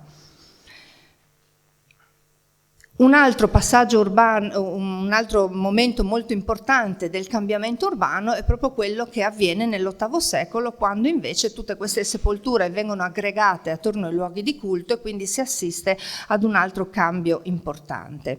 Ma ritornando alle zone fiscali, alle zone pubbliche, che sono quelle che ci interessano, che sono appunto queste che sono segnate a lato, vediamo per la parte più espressamente di valle come le fonti ricordano, citando il monastero, la presenza del muro e della gastaldaga. Sono state già ricordate, sono delle fonti tarde, ma che però teniamo presente perché ricordano il muro presso il monastero, e qui è attestato che il monastero viene ampliato a spese della gastaldaga, cioè la curtis regia. Queste sono tutte le aree di scavo che hanno interessato in questi anni il monastero di Santa Maria in Valle, con un progetto che è stato portato avanti dal comune di Cividale, dalla soprintendenza, e che a questo punto si urge mettere a sistema tutte queste risorse per dare anche un motivo, no, di quanto è stato speso in termini umani ed economici.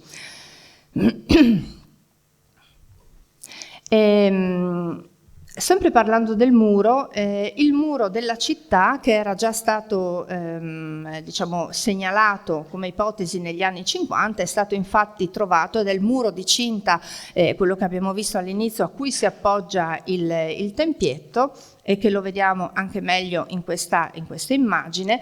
Ovviamente il lavoro che abbiamo fatto in questa zona, come molti settori dell'archeologia urbana, sono lavori di sartoria, perché le evidenze più antiche sono sormontate da tutta una serie di evidenze basso-medievali, in particolare per il monastero, che non sempre rendono facile la lettura delle evidenze più antiche. In molta parte di quest'area sono state portate in luce delle capanne di età altomedievale che sono databili a partire dalla fine del VI secolo e sembrano in evoluzione fino alla metà del VII. Si distinguono due fasi, ma sostanzialmente ci sono molti momenti di manutenzione di queste capanne, che sono costruite in elementi deperibili, associati ad una cultura materiale tipica di queste epoche, con depositi di granaglie, depositi che evidenziano anche granaglie che appartengono a raccolti in periodi diversi dell'anno, e quindi ci fanno pensare a luoghi di stoccaggio, e quindi una serie di zone abitative riferibili all'età longobarda. con anche circolazione di ceramica stampigliata e le Grubenhaus, che sono appunto delle capanne interrate, che sono un elemento abitativo tipico della cultura longobarda. Qui vediamo velocemente alcune immagini, quindi con queste pali di legno e dei cordoli in muratura. Qui le ho evidenziate perché, come vi ho detto, le strutture basso-medievali hanno mangiato poi le evidenze più antiche, e dei piani pavimentali costituiti da argilla e resti di combustione che si susseguono, diciamo, uno dopo l'altro con un aspetto manutentivo molto forte. E questa è una sezione in cui possiamo vedere che lo strato naturale, che è questo, è a diretto contatto con gli strati longobardi delle capanne, quindi con le capanne che iniziano dalla fine del VI secolo, quindi con l'occupazione dei Longobardi di questa zona. Ho ancora un po' di tempo, veloce? Allora, dico solo che questa scoperta è stata molto importante perché vediamo come la città cresce in base anche all'assestamento del potere da parte della nuova classe dirigente. Una prima monumentalizzazione ce l'abbiamo e interessa la chiesa di San Giovanni, ed è una monumentalizzazione che datiamo tra la fine del VI secolo e gli inizi del VII. Questa è la prima monumentalizzazione che è coeva alle capanne e coeva anche a quello che succede contestualmente alle capanne e che segue successivamente una fase di sepolture che si estende anche oltre l'area di valle, e poi una fase ancora successiva di monumentalizzazione che interessa sempre San Giovanni, con delle sepolture importanti all'interno di archi in pietra che sono state rinvenute nel 1751 e che sono sepolture di individui appartenenti alla nobiltà longobarda, con un'associazione di corredi un po' strana, un po' fragile, che fa pensare a un prelievo di sepolture più antiche, prelevate probabilmente da qualche zona sepolcrale, e che è molto importante perché il legame con la stirpe viene evidenziato in una zona così importante per la classe dirigente, fino ad arrivare alla monumentalizzazione più grande, quella matura del periodo longobardo, che è la costruzione del tempietto longobardo, che si attesta alla metà dell'VIII secolo, ed è una costruzione che stiamo studiando archeologicamente, perché l'archeologia non è solo quella orizzontale ma anche quella degli alzati, come un complesso archeologico, quindi con campionamenti che sono fatti sulle malte, riflessioni sull'archeologia, sugli archivi, sui pollini degli scavi, quindi mettendo assieme tutti questi dati per dare delle cronologie ancora più precise. Concludo dicendo che le preesistenze che sono state individuate sotto il tempietto longobardo, che fra l'altro, come è stato ricordato, è stato scavato infinite volte dagli inizi dell'Ottocento fino a ieri, senza contare tutto quello che le monache hanno fatto nel corso del Medioevo, che hanno reso difficile gli scavi all'interno, però le evidenze, le preesistenze all'interno del tempietto sono state rinvenute e sono state posizionate. Questo è un lavoro del Cecchelli che aveva riportato i lavori di von Kaschnitz del 1917, e non riesco a dire molto di più, ho già detto tanto, vero? Troppo in molto tempo, però vi mostro questa sezione con la quale chiudo, per dirvi che questa compressa sezione in cui noi abbiamo visto questa piccola finestra di stratigrafia nel tempietto, che poi ricorre in altri piccoli lembi all'interno dell'edificio, ci mostra come quelle preesistenze non sono preesistenze di epoca tardoantica, ma sono quelle preesistenze che fanno parte della Gastaldaga, che era quella che, faccio solo vedere questa immagine che non vi ho, forse vi evidenziato abbastanza, che erano state viste dal Torp e dall'Orange, di cui si è fatto cenno anche prima, ma che sono state recuperate e viste anche negli scavi recenti. Quindi la Gastaldaga, la sede del potere politico, si inseriva proprio all'interno di questo spazio, segue la fase delle capanne e precede la fase importante di monumentalizzazione che avviene prima con San Giovanni in Valle e poi con il Tempietto. Grazie, scusate.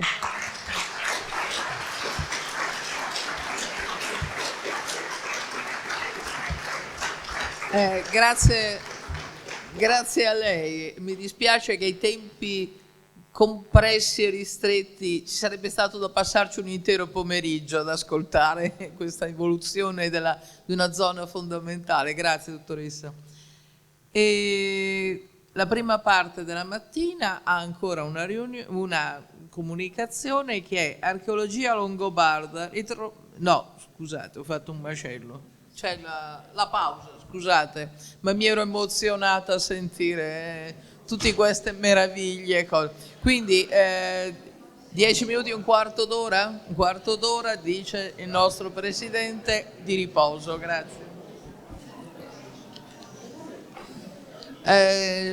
Qui già seduto a fianco a me, anche lui ansioso, è il professor De Paoli, che ci parlerà ancora, darà una nuova luce a Santa Maria in Valle, elementi connotativi e architettonici. Prego silenzio, per favore. Avanti. Bene. Bene. Prego, professore. Ecco, una piccola premessa all'intervento.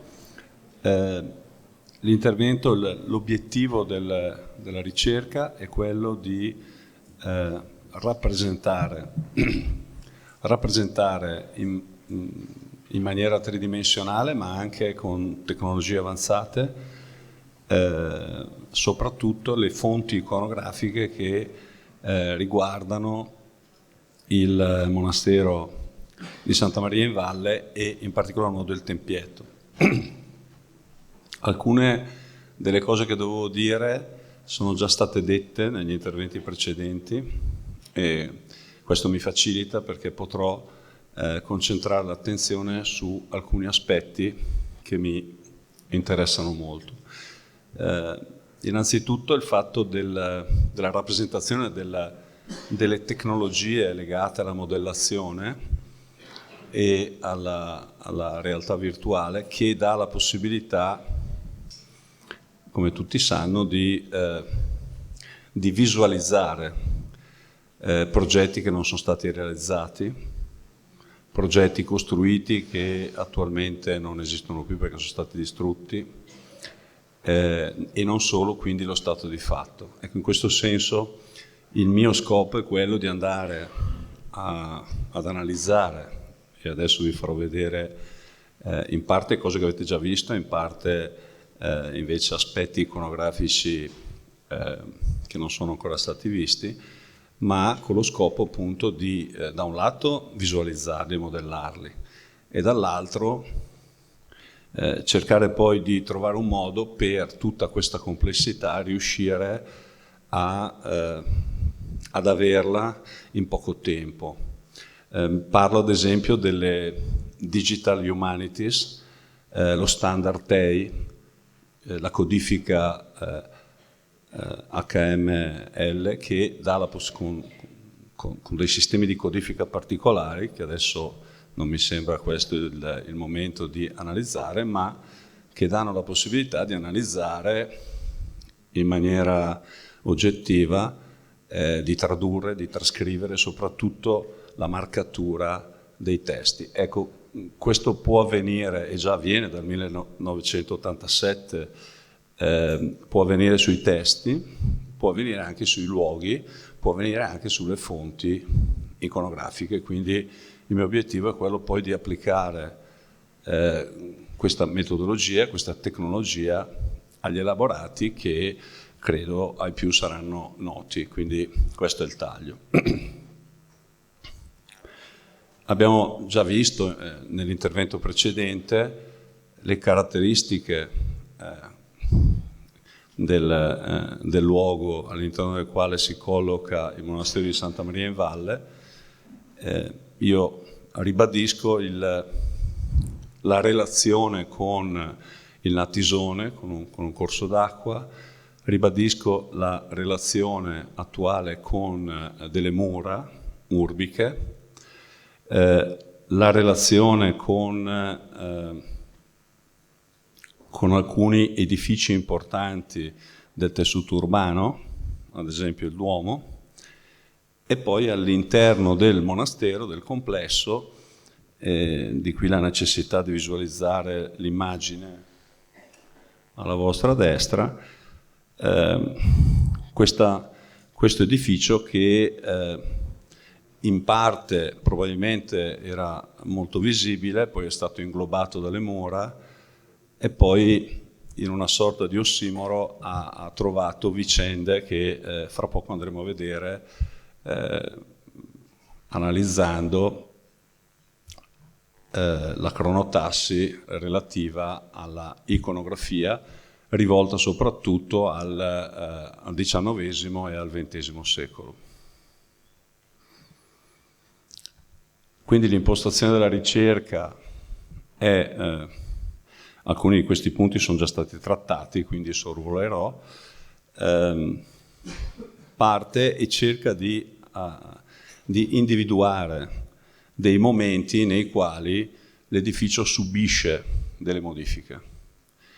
Visto che il mio obiettivo è quello di visualizzare tutto questo, è molto importante la conoscenza storica e il sapere esperto che riguarda la storia dell'arte, l'archeologia e tutto quello che è stato detto durante questi giorni in questo convegno. Ci sono dei momenti abbastanza importanti. Prima di tutto è importante analizzare il luogo e quindi è un luogo di frontiera e in quanto tale, per quanto riguarda la tutela dei monumenti, nella storia ci sono stati punti di vista differenti, alcune volte anche alternativi. Poi è abbastanza importante il periodo e in questo periodo ci sono almeno due grandi guerre, la prima guerra mondiale e la seconda guerra mondiale. Dico questo perché lo sguardo, almeno il mio sguardo, non è rivolto solo alla parte artistica, ma ad esempio tutta la tematica della protezione dei beni, con le differenze tra la prima e la seconda guerra mondiale, penso che sia un aspetto molto importante. Nella prima guerra mondiale gli edifici dovevano essere difesi da un bombardamento diretto e c'era la possibilità di fermare in qualche modo la bomba, come vedremo. Nella seconda guerra mondiale questo non è più possibile e quindi le soluzioni sono o lo spostamento quando possibile dell'opera o l'opera viene letteralmente fasciata, blindata al fine di poter resistere il più possibile agli scoppi. Ma poi ci sono anche i cambi di proprietà, ci sono le trasformazioni e quindi questi edifici, questi gioielli passano di proprietà e vedremo che il tempietto si apre alla collettività grazie a una vendita a dei privati del monastero e quindi grazie alla separazione di questo piccolo edificio dal monastero delle monache. I riferimenti sono molteplici e quindi molte delle cose che andrò a dire sono frutto di testi, di studi precedenti, in particolar modo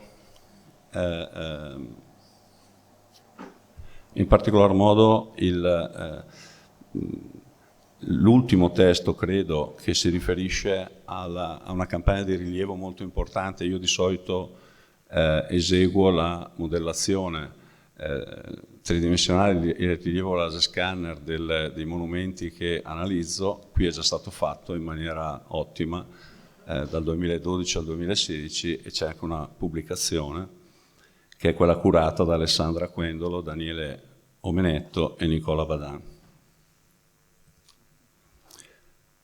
Le istituzioni le tralascio perché nell'esposizione della professoressa Stroppa è stato messo in evidenza come la Commissione centrale preposta alla tutela dei monumenti è un'istituzione abbastanza importante, voluta dagli austriaci e per esempio Foramitti sostiene che quella era anche una forma di controllo e quindi era un modo, una sorta di captatio benevolenza per poter avere un controllo maggiore sui molteplici territori che appartenevano all'impero.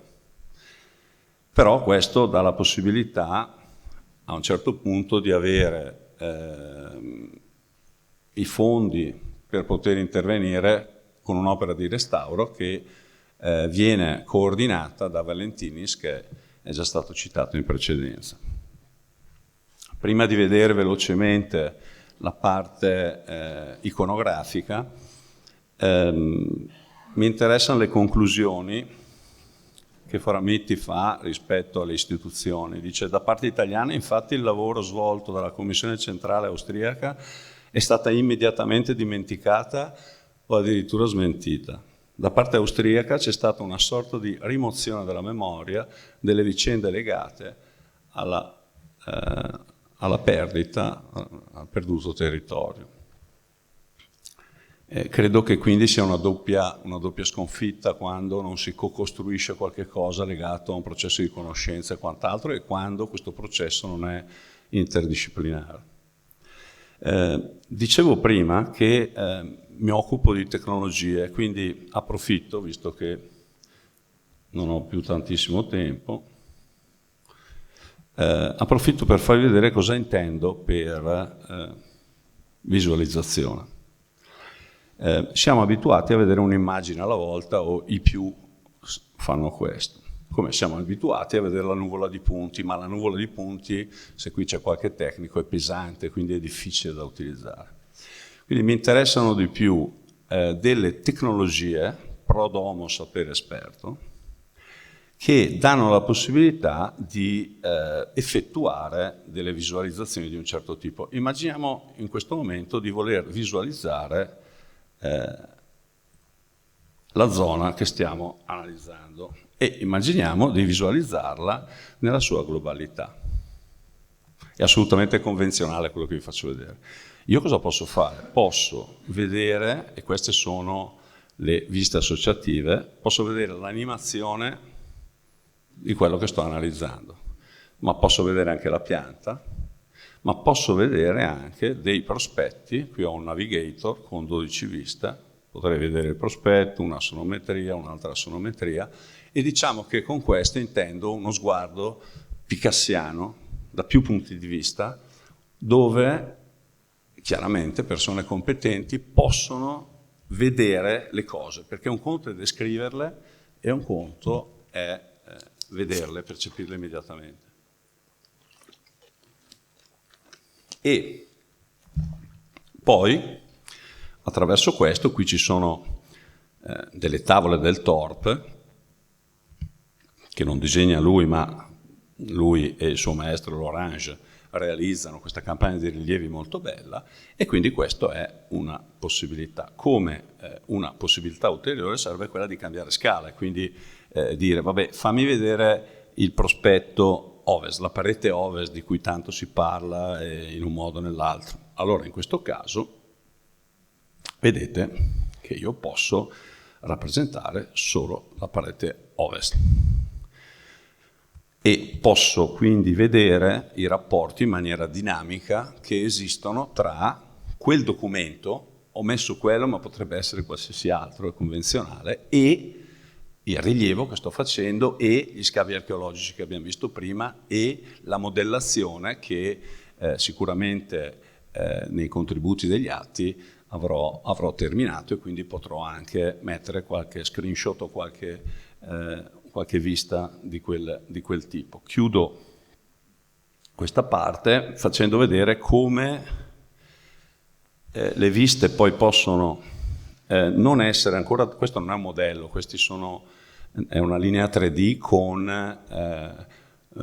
con del materiale che viene, al posto del materiale viene sostituito su una superficie 3D il documento viene trasformato in materiale e viene applicato. Però io posso anche, per esempio, fare dei confronti di questo tipo, e quindi vedete che se io faccio una cosa di questo tipo comincio a ragionare sulle sezioni, e sulle sezioni vedete che l'intersezione di sezioni, quindi io interseco due cose che nella biblioteca dove io ho visto le tavole sono di solito separate e viste autonomamente. Ecco che allora quello che i latini chiamavano l'ars combinatoria legata alla varietas, quindi la varietà del tema e del materiale con la capacità infinita di combinare assieme queste cose, diventano queste viste, vedete, un po' particolari. Ecco, questo non è un modello, questo è un modo poi di ragionare su dei temi, dei focus tematici che possono essere di carattere storico, che possono essere di carattere materico, statico e quant'altro. Ecco, mi sono giocato quasi tutto il tempo, però volevo far vedere, perché se non si vede poi non si riesce a capire o quant'altro. Abbiamo visto Sturolo e soprattutto le immagini legate a De Darten e Renoir. Io credo, senza ripetere quello che è già stato detto, che è quel momento nel quale il tempietto viene mitizzato. E faccio un'osservazione semplice di geometria descrittiva: viene mitizzato per la semplicità con la quale viene riproposta sempre la stessa prospettiva. Sturolo non conosce la geometria descrittiva, quindi quella non è una prospettiva, c'è scritto prospettiva ma non è una prospettiva. Mentre a partire dai francesi, mitteleuropei e quant'altro, questa, vedete, è quasi sempre, vedete, lo stesso punto di vista. È sempre la stessa parete, è sempre la stessa prospettiva ed è sempre la stessa immagine, che quindi entra nella memoria collettiva. Il Valentinis lavora qua, ma quello che mi interessava far capire erano le trasformazioni esterne a cui ho citato prima. A un certo punto, nel 1888, il tempietto diviene diciamo un bene culturale con la soppressione del monastero, come tutti sanno. Ma poi c'è un altro momento importante, che è quello della separazione dal monastero e del tempietto. Nel 1888 il comune vende ai fratelli Costantini il monastero, ad eccezione del tempietto, ed è lì che avviene la modifica importante con la creazione della stanza cosiddetta scura e la stanza chiara. Quindi la sagrestia diventa l'ingresso, l'atrio quattrocentesco viene separato. Ecco che allora, vedete qua, questa è la camera scura, viene costruito questo muro e qui comincia tutta la storia legata agli interventi ottocenteschi. Siccome devo chiudere, decido di chiudere con il tema legato alle guerre, e alle protezioni, ai pressidi che avvenivano, e soprattutto scelgo il periodo a cavallo tra gli anni 20, tra la prima guerra mondiale e gli anni 20, con delle persone importanti, soprattutto Ruggero della Torre, che è stato direttore del Regio Museo Archeologico di Cividale. E queste persone hanno avuto poi la capacità di chiamare, per esempio Ferdinando Forlati, che collaborava con la sovrintendenza, ingegnere, quindi con dei profili che assomigliano molto a quelli che nel Settecento e poi nell'Ottocento erano gli ingegneri di ponti e strade, no? Che si formavano all'École Polytechnique, quindi persone che sapevano bene intervenire e conoscevano il restauro, ma anche il consolidamento. E quindi ecco la possibilità di presidiare, questo è contenuto nel testo a cui accennavo prima, no? Però mi interessa come particolare costruttivo perché il tempietto viene protetto durante la Prima Guerra Mondiale dalle eventuali bombe con una triplice copertura che modifica l'interno e modifica l'esterno. Vedete qui le fotografie che conoscerete, storiche, dove è possibile vedere prima e dopo questo intervento. Questi interventi che vengono fatti poi anche sulle colonne, su molte parti del monastero, è fondamentale conoscerle. È fondamentale perché ci sono dei vuoti importanti, per esempio gli scavi austriaci, per esempio il periodo del 600, del 1500, del 1400, del 1300. E quindi molto spesso è importante capire che soprattutto il Valentinis, ad esempio, ha completato, e il suo obiettivo era quello, non come oggi, di non distinguere, non si doveva riconoscere il suo intervento dall'esistente, quindi l'intervento era mimetico, non c'era il rigattino piuttosto che una modalità per riconoscere la modernità. Ecco, io credo quindi che questi, e concludo, questi complessi debbano essere, non debbano essere complicati, ma debbano essere analizzati da due punti di vista, uno che parte dal momento in cui sono stati costruiti e l'altro che parte dall'attualità per poter poi convergere ed effettuare una sintesi magari attraverso le nuove tecnologie che danno la possibilità di gestire, non dico infinite informazioni, ma aiutano e possono quindi favorire anche uno studio interdisciplinare. Mi scuso.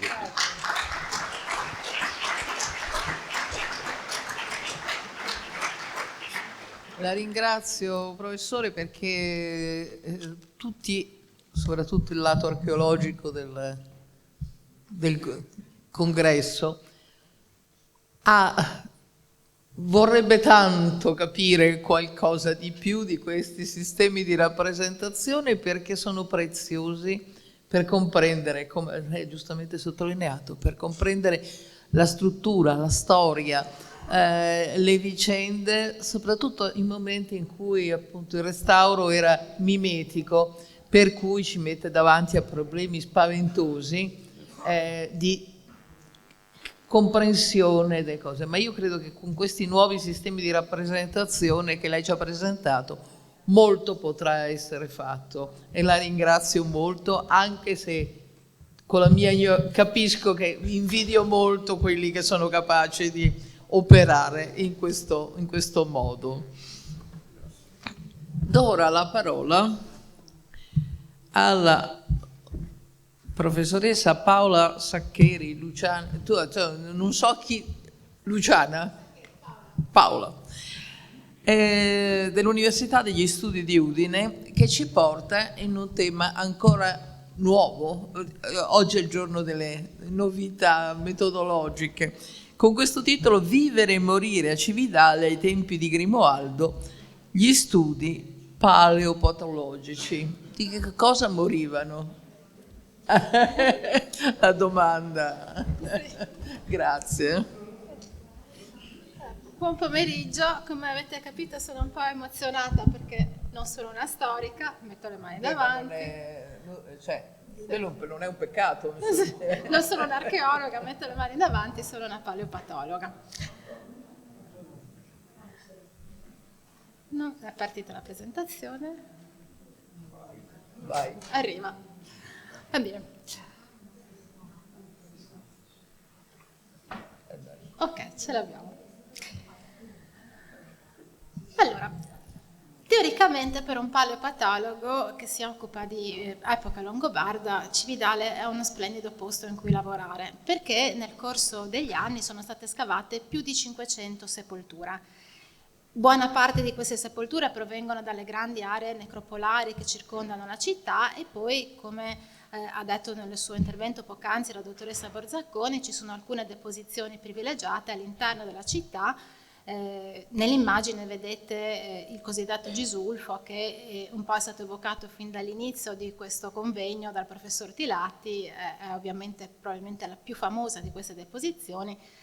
In realtà nell'immagine a fianco alla croce vedete anche i resti del Gisulfo e dal punto di vista paleopatologico non sono particolarmente interessanti. Quello che è arrivato è principalmente la mano destra. Ora, anche delle altre deposizioni bisogna fare una premessa. Le due grandi necropoli, Celle e San Giovanni, hanno dato più di 300 tombe, però di tutti questi resti scheletrici restano 3 crani.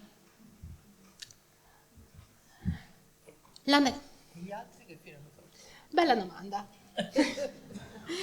Della necropoli di Santo Stefano in Pertica, che è stata scavata in più anni successivi, Correine e Capitanio, su 50 individui studiati, scavati quasi, hanno potuto studiare 31 individui.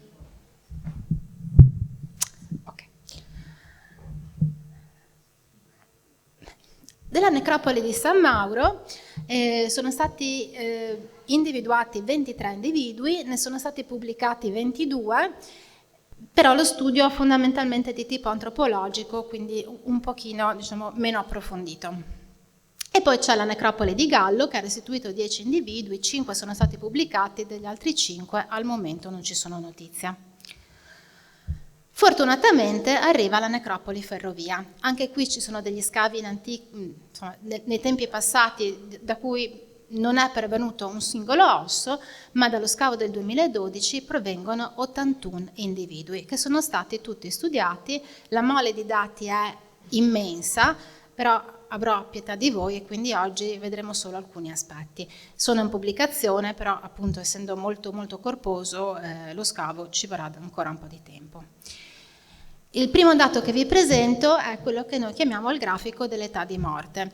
E in questo grafico vedete alle due estremità due cose diverse. Da un lato c'è un picco molto alto di mortalità infantile tra 0 e 6 anni, una caratteristica molto comune in tutte le società antiche, e per antiche mi riferisco fino agli inizi del secolo scorso. Dal lato opposto vedete che ci sono degli individui per cui non abbiamo potuto determinare una classe di età di morte perché non erano abbastanza ben conservati.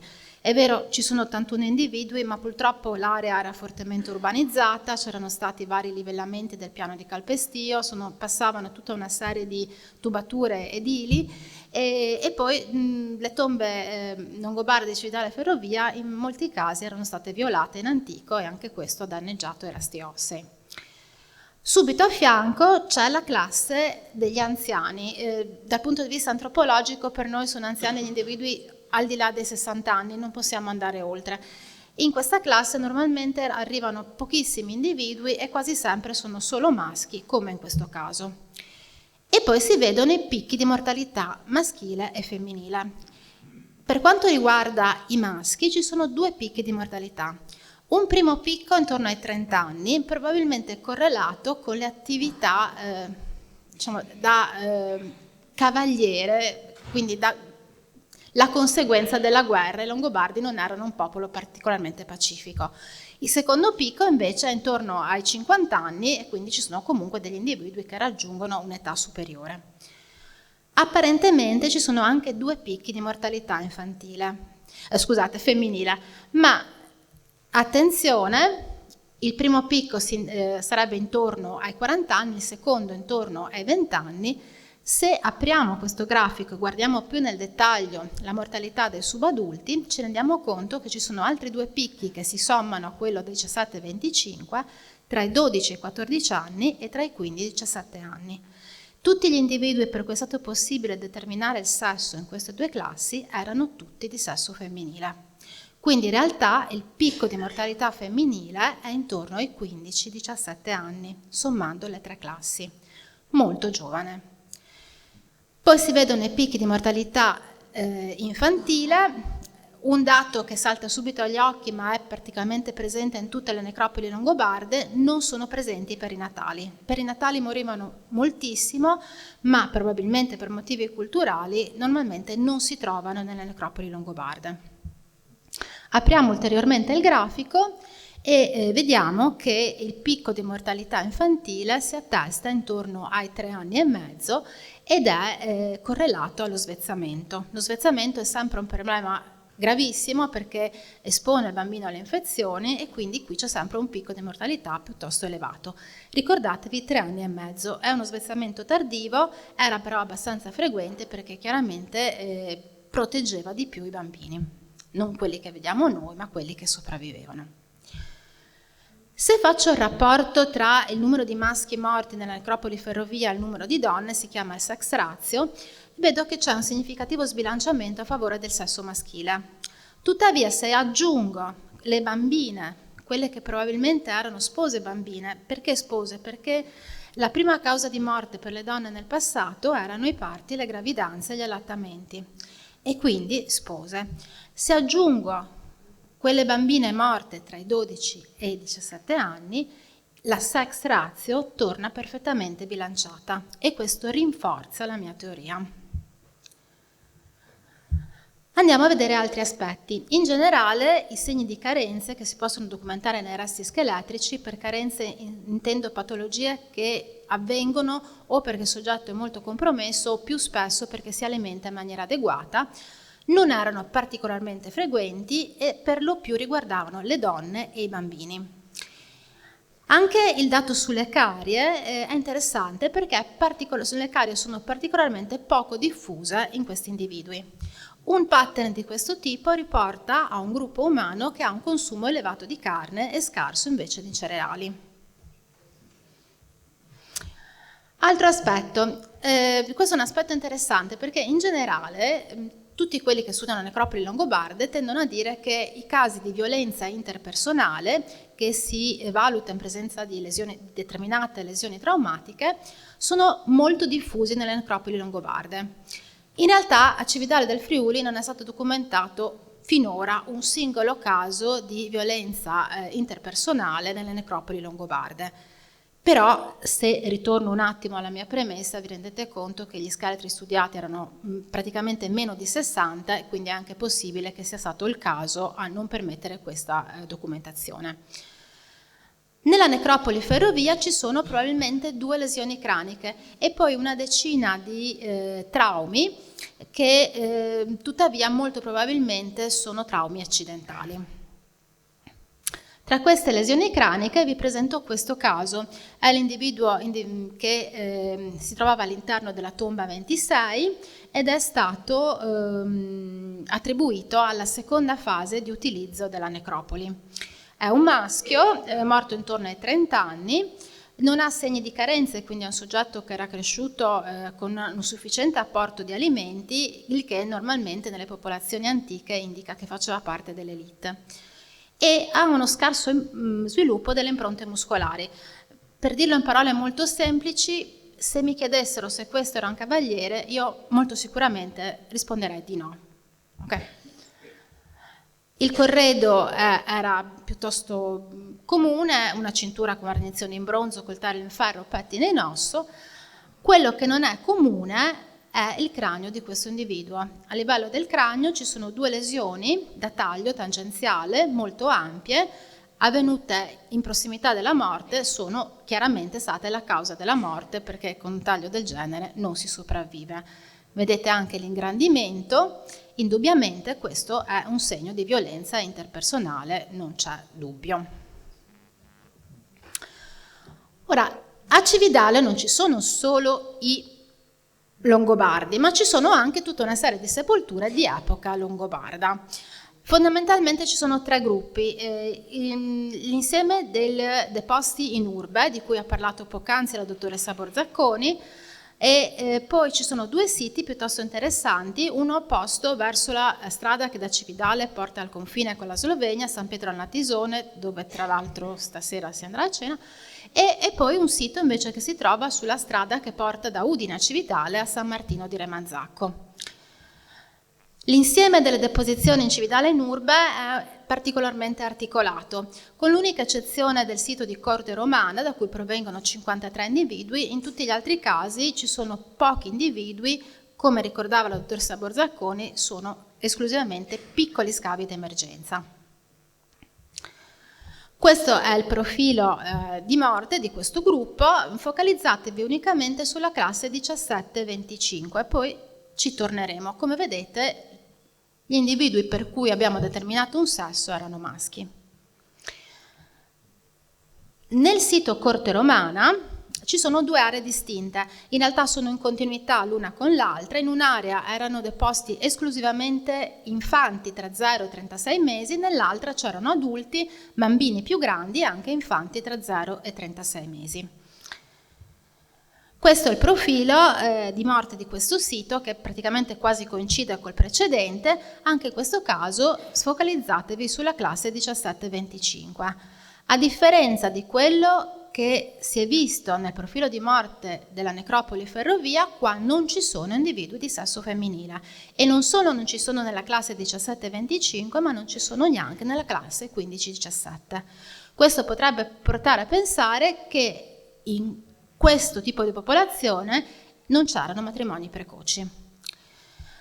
Un altro aspetto interessante è la presenza di perinatali, che è preponderante come dovrebbe essere normalmente, ma non è nelle necropoli longobarde. Poi è interessante anche il dato sullo svezzamento. Il picco di mortalità dovuto allo svezzamento è molto più precoce, avviene circa 1 anno a 2 anni e mezzo, 1 anno prima rispetto a quello che succedeva nei bambini longobardi. Per questo sito è in corso di pubblicazione un lavoro fatto attraverso gli isotopi. Il primo dato che abbiamo ottenuto è un dato che ha fatto sorridere molto gli archeologi, ci hanno detto che era l'acqua calda, e gli isotopi confermano che sono tutti individui di provenienza locale. Il secondo dato invece è un pochino più interessante, indica che i subadulti deposti in Corte Romana non avevano accesso alla stessa quantità di proteine animali degli adulti, e quindi forse per questo sono morti. In generale, poi, per tutti i due gruppi, adulti e bambini, principalmente l'alimentazione era basata sui cereali minori, cioè miglio, panico, zuppone alto medioevale, quindi una carenza nell'alimentazione della carne. Adesso sono ancora tempo, sì. Vi porto a San Martino di Remanzacco, uno scavo condotto per molti anni dall'archeologo Sandro Colussa, che mi fa piacere ricordare. Tutti gli altri scavi sono della dottoressa Borzacconi. Ora, questo scavo è l'unico che abbia mai studiato in cui tutta l'area è stata indagata. È datato tra il VI e l'VIII secolo, sia in base allo studio dei materiali che alle analisi C14. Da questo sito provengono 47 individui. È a tutti gli effetti un cimitero, una delle prime attestazioni di un cimitero in area friulana, perché come vedete le tombe sono tutte poste intorno alla chiesetta di San Martino. Il profilo di morte di San Martino, un sito diciamo quasi completo, è perfetto, è proprio da manuale. Vedete il picco di mortalità infantile, un primo picco intorno a 0,6 anni, un secondo picco tra 6 e 12 anni, di cui vi parlerò tra un attimo, il picco di mortalità femminile perfettamente intorno ai 20 anni, il picco di mortalità maschile intorno ai 40 anni. E poi pochi individui e tutti maschi che riescono a superare lo scoglio dei 60 anni. Aprendo questo grafico vediamo che anche in questo caso non ci sono spose bambine. I matrimoni erano spostati più avanti nel tempo, infatti il picco di mortalità femminile è intorno ai 20 anni. Ci sono i perinatali, sono ben rappresentati, e c'è anche però un picco di mortalità tra 9 e 11 anni che è attribuibile a un avvio molto precoce alle attività lavorative. Questo lo possiamo stabilire in base alla struttura proprio fisica dei bambini, che indica che facevano attività estremamente intense dal punto di vista fisico. Il picco dello svezzamento si colloca intorno ai 3 anni e mezzo, e quindi esattamente come avviene nell'elite longobarda di Cividale Ferrovia. Su queste cose possiamo sorvolare, la sex ratio è più o meno perfetta, manca qualche femmina, ma ci sono dei motivi, erano delle buche di cacciatori in mezzo allo scavo, che vabbè. Anche in questo sito sono non particolarmente evidenti i segni di carenze che riguardano quasi esclusivamente i bambini.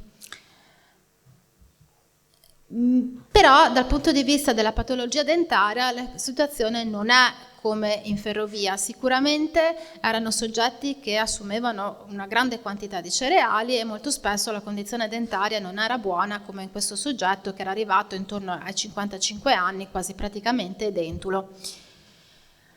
I traumi sono piuttosto pochi, anche le malattie infettive sono piuttosto poche. Questo è uno dei pochi casi, riguarda un bambino di 10 anni, quello è un frammento ma è il femore, e la patologia che probabilmente ha causato la morte del bambino è un'osteomielite, cioè un'infezione dell'osso che probabilmente si è diffusa in tutto il corpo. Molto probabilmente era partita da una ferita che si era infettata, e chiaramente i traumi sono più frequenti nei gruppi umani, in questo caso nei bambini che svolgono attività degli adulti. Un dato però più interessante forse è questo. Dallo studio dei resti di San Martino si evince che c'era una forte differenziazione dei ruoli. I lavori fisici pesanti, in questo caso parliamo di un villaggio rurale, quindi i lavori dei campi e dell'allevamento, erano esclusivamente svolti dai maschi, mentre le donne probabilmente si dedicavano all'accudimento, e questo permetteva alle donne, anche in una condizione non elitaria, di procrastinare il momento dello svezzamento a 3 anni e mezzo, come nell'elite longobarda. L'ultimo sito che vi presento è San Pietro al Natisone, località Belvedere. È una necropoli indagata parzialmente, solo la stretta fascia che vedete rappresentata si trova tra la strada e l'edificio in costruzione. La datazione è tra la seconda metà del VI e gli inizi del VII secolo. Da questa necropoli provengono 29 individui. Il profilo dell'età di morte è quello caratteristico, un picco di mortalità infantile, il picco di mortalità femminile e maschile sembrano vicini, ma in realtà quello femminile è intorno ai 35 anni e quello maschile intorno ai 45 anni, per le donne non era male nascere a San Pietro, e poi pochi individui, tutti maschi, superano lo scoglio dei 60 anni. Anche in questo sito lo svezzamento avviene in un periodo abbastanza tardivo, intorno ai 3 anni e mezzo. Mancano completamente gli individui perinatali, esattamente come in Cividale Ferrovia, ma mancano completamente, come in Cividale in Urbe e come a San Martino, anche i matrimoni precoci. Qui ci sono un po' di donne in più, ma vabbè, è un dato indifferente. In questo sito erano particolarmente diffuse le patologie dentarie. Le carie sono frequentissime, le avulsioni, cioè le perdite dentarie a causa delle carie, sono frequentissime, l'usura è estremamente marcata. Questo è un individuo piuttosto giovane, è una donna deceduta intorno ai 30 anni. Se guardate la mascella e la mandibola, immagino che vi rendiate conto che era completamente distrutta. Questo indica che l'assunzione di carboidrati era molto elevata, mentre quella di carne probabilmente era molto bassa. Ci sono numerose lesioni traumatiche, quasi tutte però sono accidentali, come questa lussazione di spalla, sempre la donna di prima. Ma c'è anche un caso di violenza interpersonale abbastanza evidente. Questo è un maschio intorno ai 40 anni, a livello del cranio, nel frontale, si apprezza un foro ovale, è un foro d'ingresso di qualcosa che è arrivato ad alta velocità, una punta di freccia. Una seconda punta di freccia è stata recuperata all'interno della tomba, non si tratta di un corredo, probabilmente era una freccia che era arrivata nei tessuti molli, nell'addome, ed è stato sepolto con la freccia. Quindi concludo, perché sono arrivata al termine del mio tempo.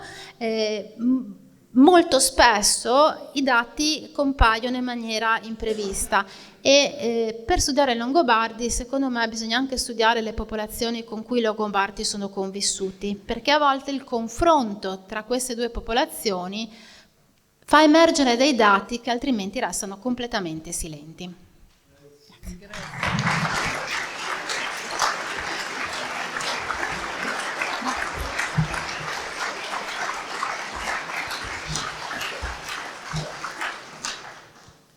Grazie mille. Abbiamo capito che viviamo in un'epoca fortunata,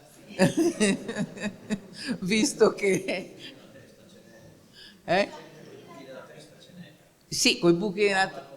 Sì, no, molti sono caduti dal seggiolone già da piccoli, come si osi dire, però insomma... Le donne più anziane che abbiamo studiato erano le suore di Santa Ecco perché la vita monastica, si è sempre detto, quando si studiano i centenari, anche l'altro giorno c'era una cosa, la suora che aveva 113 anni, che viveva negli Stati Uniti, quelle cose. Le donne che lavorano e operano attivamente nella società a 113 anni non ci arrivano, e questo è poco ma sicuro. E torna sulla nostra pedana la dottoressa Borzacconi, che ci farà vedere i lavori in corso, cioè il Museo Archeologico di Cividale, questa splendida struttura, e attendiamo le sue notizie. Ecco, allora rieccomi. Dunque io presenterò solamente quella che è la realtà del Museo Archeologico Nazionale. Mi fa piacere parlarne perché è una realtà speciale, sicuramente una delle più antiche d'Italia, che si sostanzia proprio nel territorio in cui è, nel senso che è proprio legatissima a Cividale ed è speciale proprio perché sta qui. Innanzitutto mi piace dire che un museo non è una scatola in generale, ma è sempre stato, e con i lavori che stiamo portando avanti è quello che vogliamo valorizzare, cioè un punto di osservazione anche del territorio. L'abitante o il turista, qualsiasi persona che lo visita, deve vedere all'interno rispecchiata la storia del territorio, un territorio particolare che oggi è di confine, ma che è stata una cerniera importante verso le zone contermini. È un museo che, dicevo, è uno dei più antichi d'Italia perché viene fondato nel 1817 e forse se siete passati in Piazza Duomo non avete potuto vedere gli stendardi che erano proprio davanti alla facciata, in cui dichiariamo appunto 200 anni, raccontiamo l'archeologia del primo ducato longobardo d'Italia, cioè di Cividale. Perché vedremo poi che rimanere aderenti a questo tema non è stato facile nel corso del tempo, ed è stata un'impresa meravigliosa, un'impresa che solo i visionari possono fare. A partire dalla sua nascita, il museo nasce nel 1817 per volontà di Michele della Torre, poi ho anche un'immagine, ecco, guardiamolo in faccia perché è sempre bello vedere le facce di chi fa queste imprese. Qui c'è un'immagine del museo alla fine dell'Ottocento, ma che era quello che lui in pratica aveva costituito. Michele della Torre crea subito questo museo perché convince, pensate, l'imperatore d'Austria a finanziare delle campagne di scavo. Era un uomo di chiesa, va dall'imperatore e lo convince sull'importanza di Cividale. Quel posto è importante, investiamo dei soldi, e lui dice sì, e paga non una ma 10 anni di campagne di scavo. È quindi un museo che nasce diciamo sotto così la protezione, sotto la spinta dell'impero austro-ungarico, e che cresce, muove i suoi primi passi all'interno di questo clima storico. E lui ha la visione di un luogo che doveva essere subito un luogo pubblico, quindi non è una collezione privata che viene messa nella disponibilità pubblica, è un luogo che nasce come pubblico, e nella sua idea doveva essere un luogo per la gente, quindi un luogo dove tutti trovavano consapevolezza del proprio passato, e anche un luogo di scambio per quelli che si occupavano di antichità. Sono due concezioni straordinarie che sono state dette agli inizi dell'Ottocento e non nel 2024, e quindi per questo sono ancora più straordinarie. E poi altri visionari che si sono successi alla direzione del museo, Alvise Zorzia, che ho messo la sua foto per vedere la faccia, è un uomo che si è comportato sempre come un uomo di Stato, e quindi con la consapevolezza di agire non per il bene di sé ma per il bene del patrimonio che custodiva. Quindi mette in salvo, diciamo, demanializzando una quantità di beni per salvarli dalla dispersione, e nella sua visione concepisce il museo come un luogo che doveva mettere assieme il Medioevo e le fonti, la cultura materiale e le fonti storiche. Anche questa è un'idea straordinaria, e quindi demanializza tutta una serie di fondi importanti archivistici, nei quali poi è confluito anche l'Historia Langobardorum di Paolo Diacono, infatti ne conserviamo questa copia, come abbiamo sentito, copie ce ne sono moltissime. Questa non è la più antica, però è antica perché è stata scritta meno di 50 anni dopo la morte di Paolo Diacono, quindi profuma ancora di longobardo, diciamo, ed è sicuramente la più completa, perché se voi acquistate l'Historia Langobardorum, quella è scritta proprio con l'esemplare A conservato a Cividale. Quindi un contenuto distintivo quello del museo, che è da sempre stato focalizzato sul Medioevo, e come abbiamo sentito nelle giornate precedenti non è stato facile nel corso degli anni così divulgare e lavorare sul Medioevo, specialmente in anni in cui appunto quest'epoca non godeva di buonissimo favore rispetto per esempio all'epoca romana.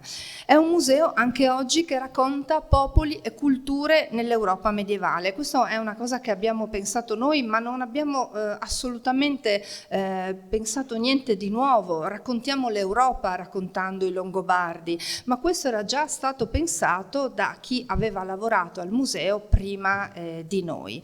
E dico che non è stato facile perché in alcuni anni, diciamo, in cui l'archeologia romana, pensiamo al bimillenario augusteo, è stata molto forte, parlare di Longobardi non era così facile, come non era facile parlare di Longobardi quando c'era l'occupazione austro-ungarica, tanto che il centenario del museo nel 1917 non è stato festeggiato.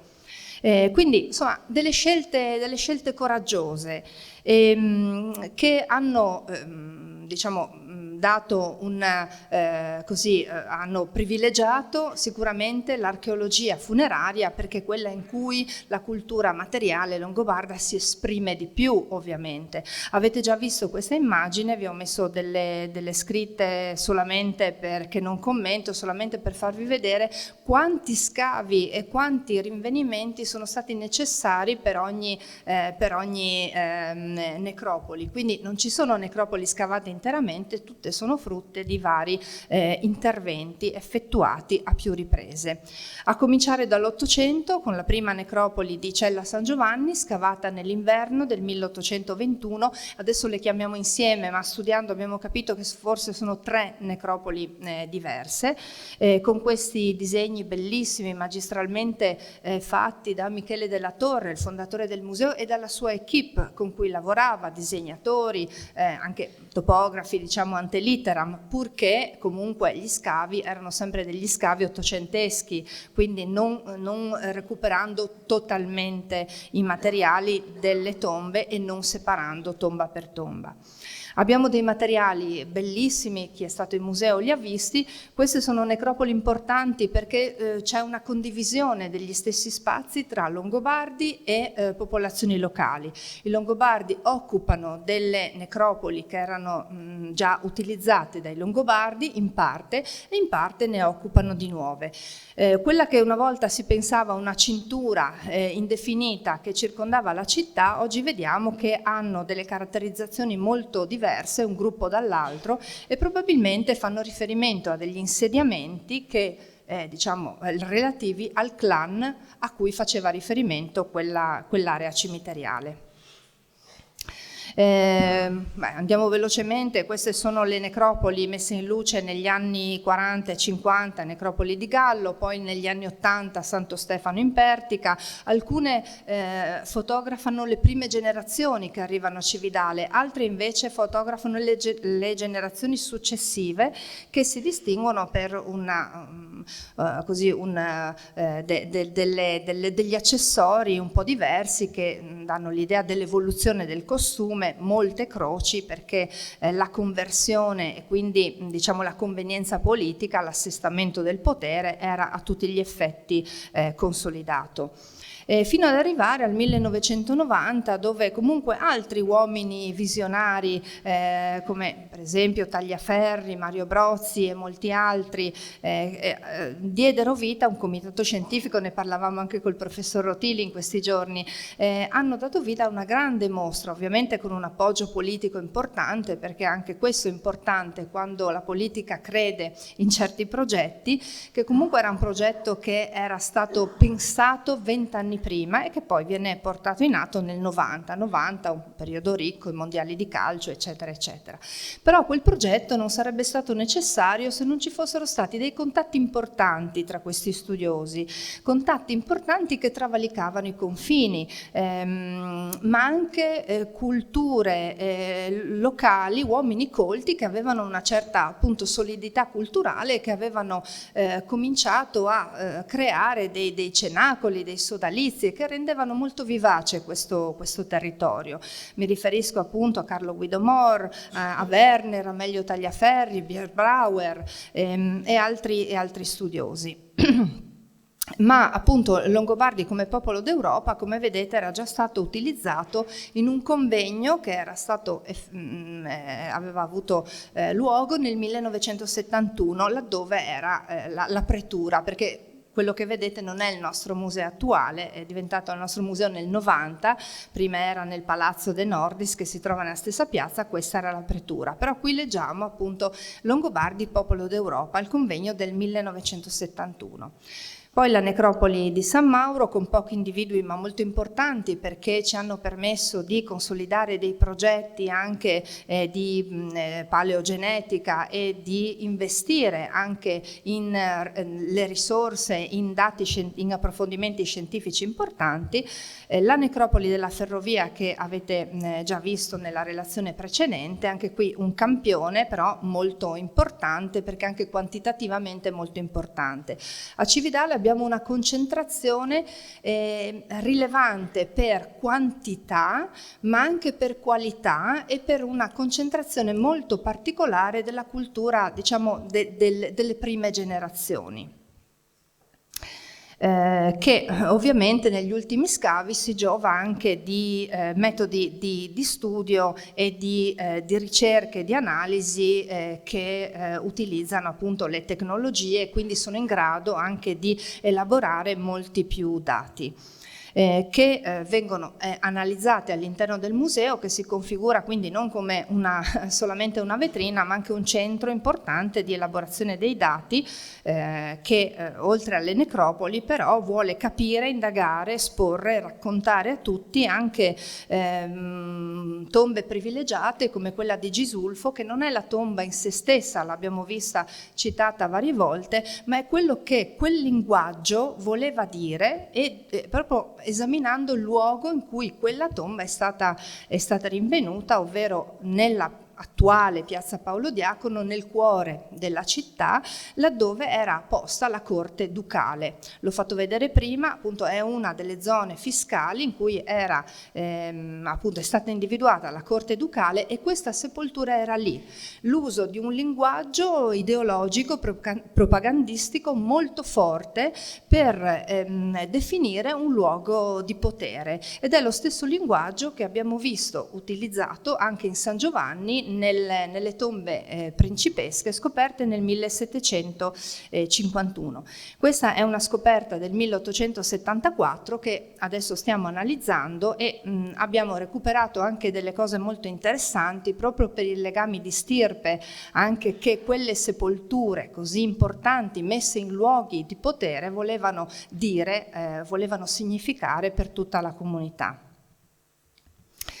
E poi qui un breve diciamo video brevissimo di quello che stiamo facendo nel Palazzo Patriarcale, perché tra i luoghi di potere che sono stati citati c'è anche il Palazzo dei Patriarchi, che i patriarchi scelgono perché sono ingolositi dal fatto di voler arrivare proprio a Cividale, che lo vedono come un sito, una città importante in evoluzione, e quindi dal 737 i patriarchi si trasferiscono a Cividale e ne fanno diciamo la loro sede primaria. Prima erano ad Aquileia, poi a Cormons e poi vengono a Cividale protetti dalla corte longobarda, quindi un luogo importante appunto per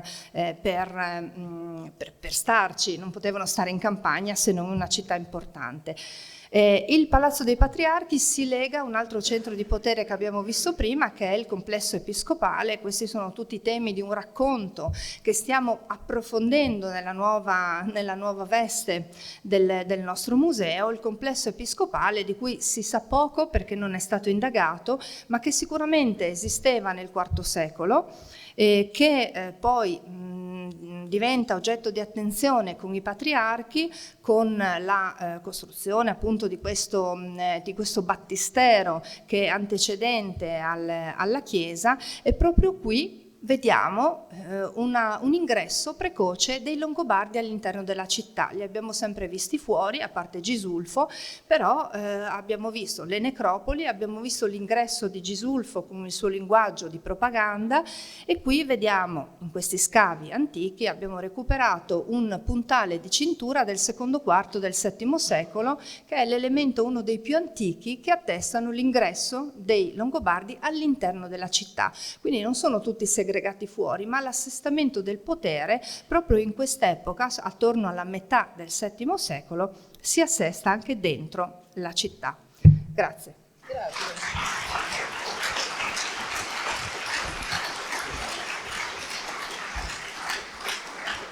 Grazie a lei, dottoressa, complimenti per quello che fate, e da parte nostra, credo di tutti, un augurio di buon lavoro e di poche difficoltà, però sicuramente lei le vincerà tutte una dietro l'altra. Grazie. Siamo arrivati alla fine del nostro pomeriggio. Lascio lo scanno al professor Delle Donne per le conclusioni del convegno. Lo ringrazio e ringrazio tutti.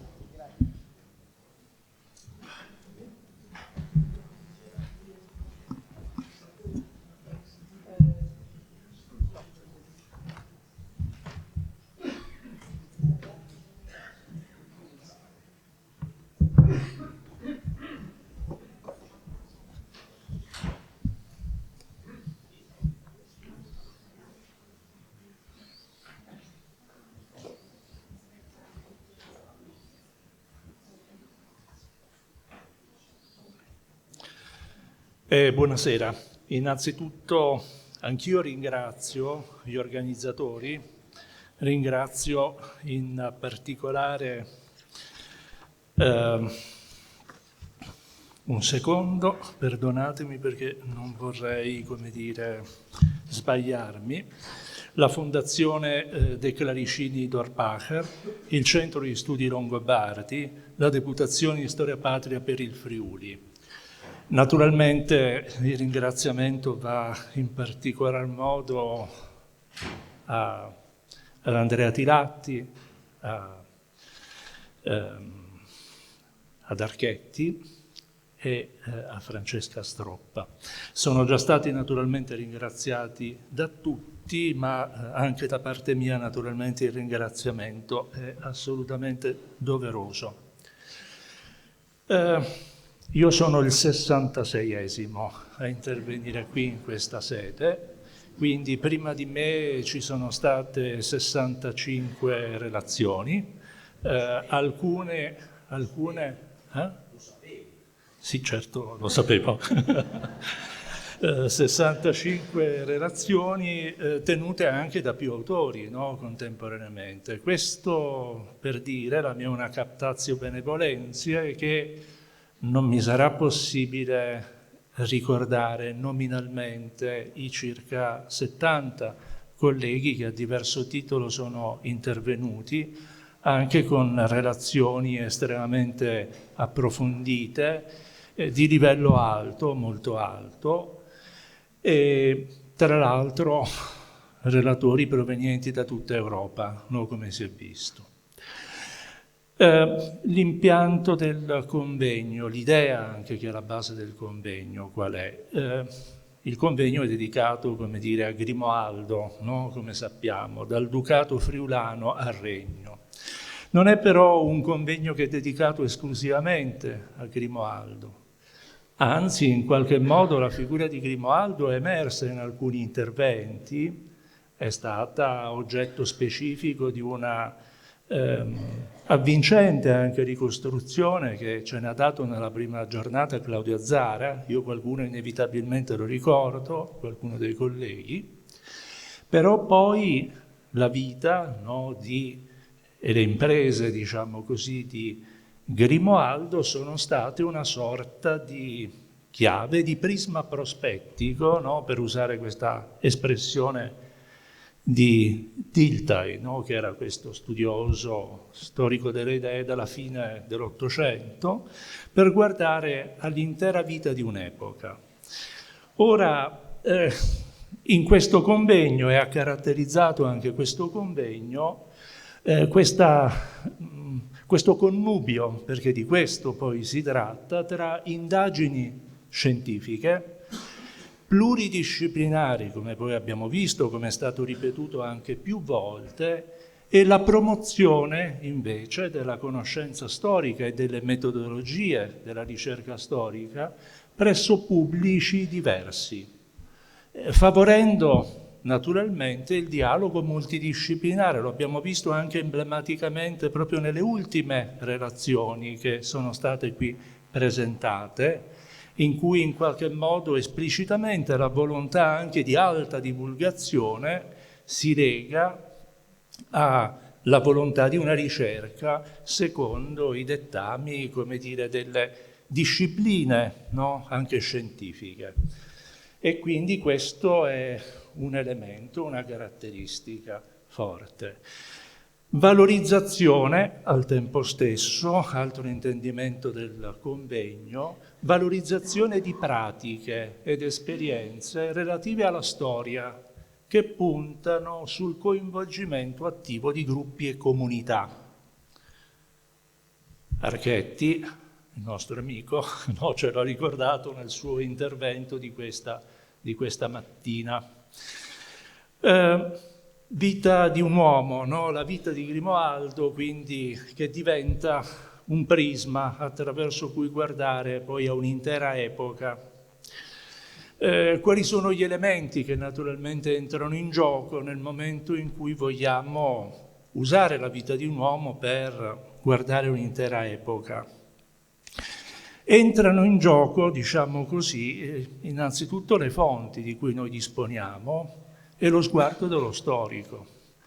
Lo sguardo dello storico è fortemente condizionato dalla tradizione. Questo l'abbiamo visto, c'è stato chiaramente spiegato nel corso della prima giornata, è emerso continuamente in tutti gli interventi, in un modo o nell'altro. Le fonti sono cambiate anche in funzione dello sguardo, dei mutamenti dello sguardo dello storico. Nella prima giornata ci sono stati interventi che hanno, per esempio, quello di Bruno Figliuolo, ma anche quello di Andrea Tilatti, che hanno ricordato come questa storia dei Longobardi venisse osservata secondo modalità anche diverse, secondo intendimenti diversi, secondo valori anche diversi rispetto a quelli che poi si sono affermati in anni più recenti. Hanno sottolineato anche le trasformazioni nel tempo, diciamo così, anche di questa storiografia. Originariamente basata sull'opposizione tra romanità e germanesimo, piuttosto rigida, netta, legata bene o male anche all'idea che si aveva delle etnie, dei popoli, ancora fino agli anni 70 e oltre, no, del XX secolo, come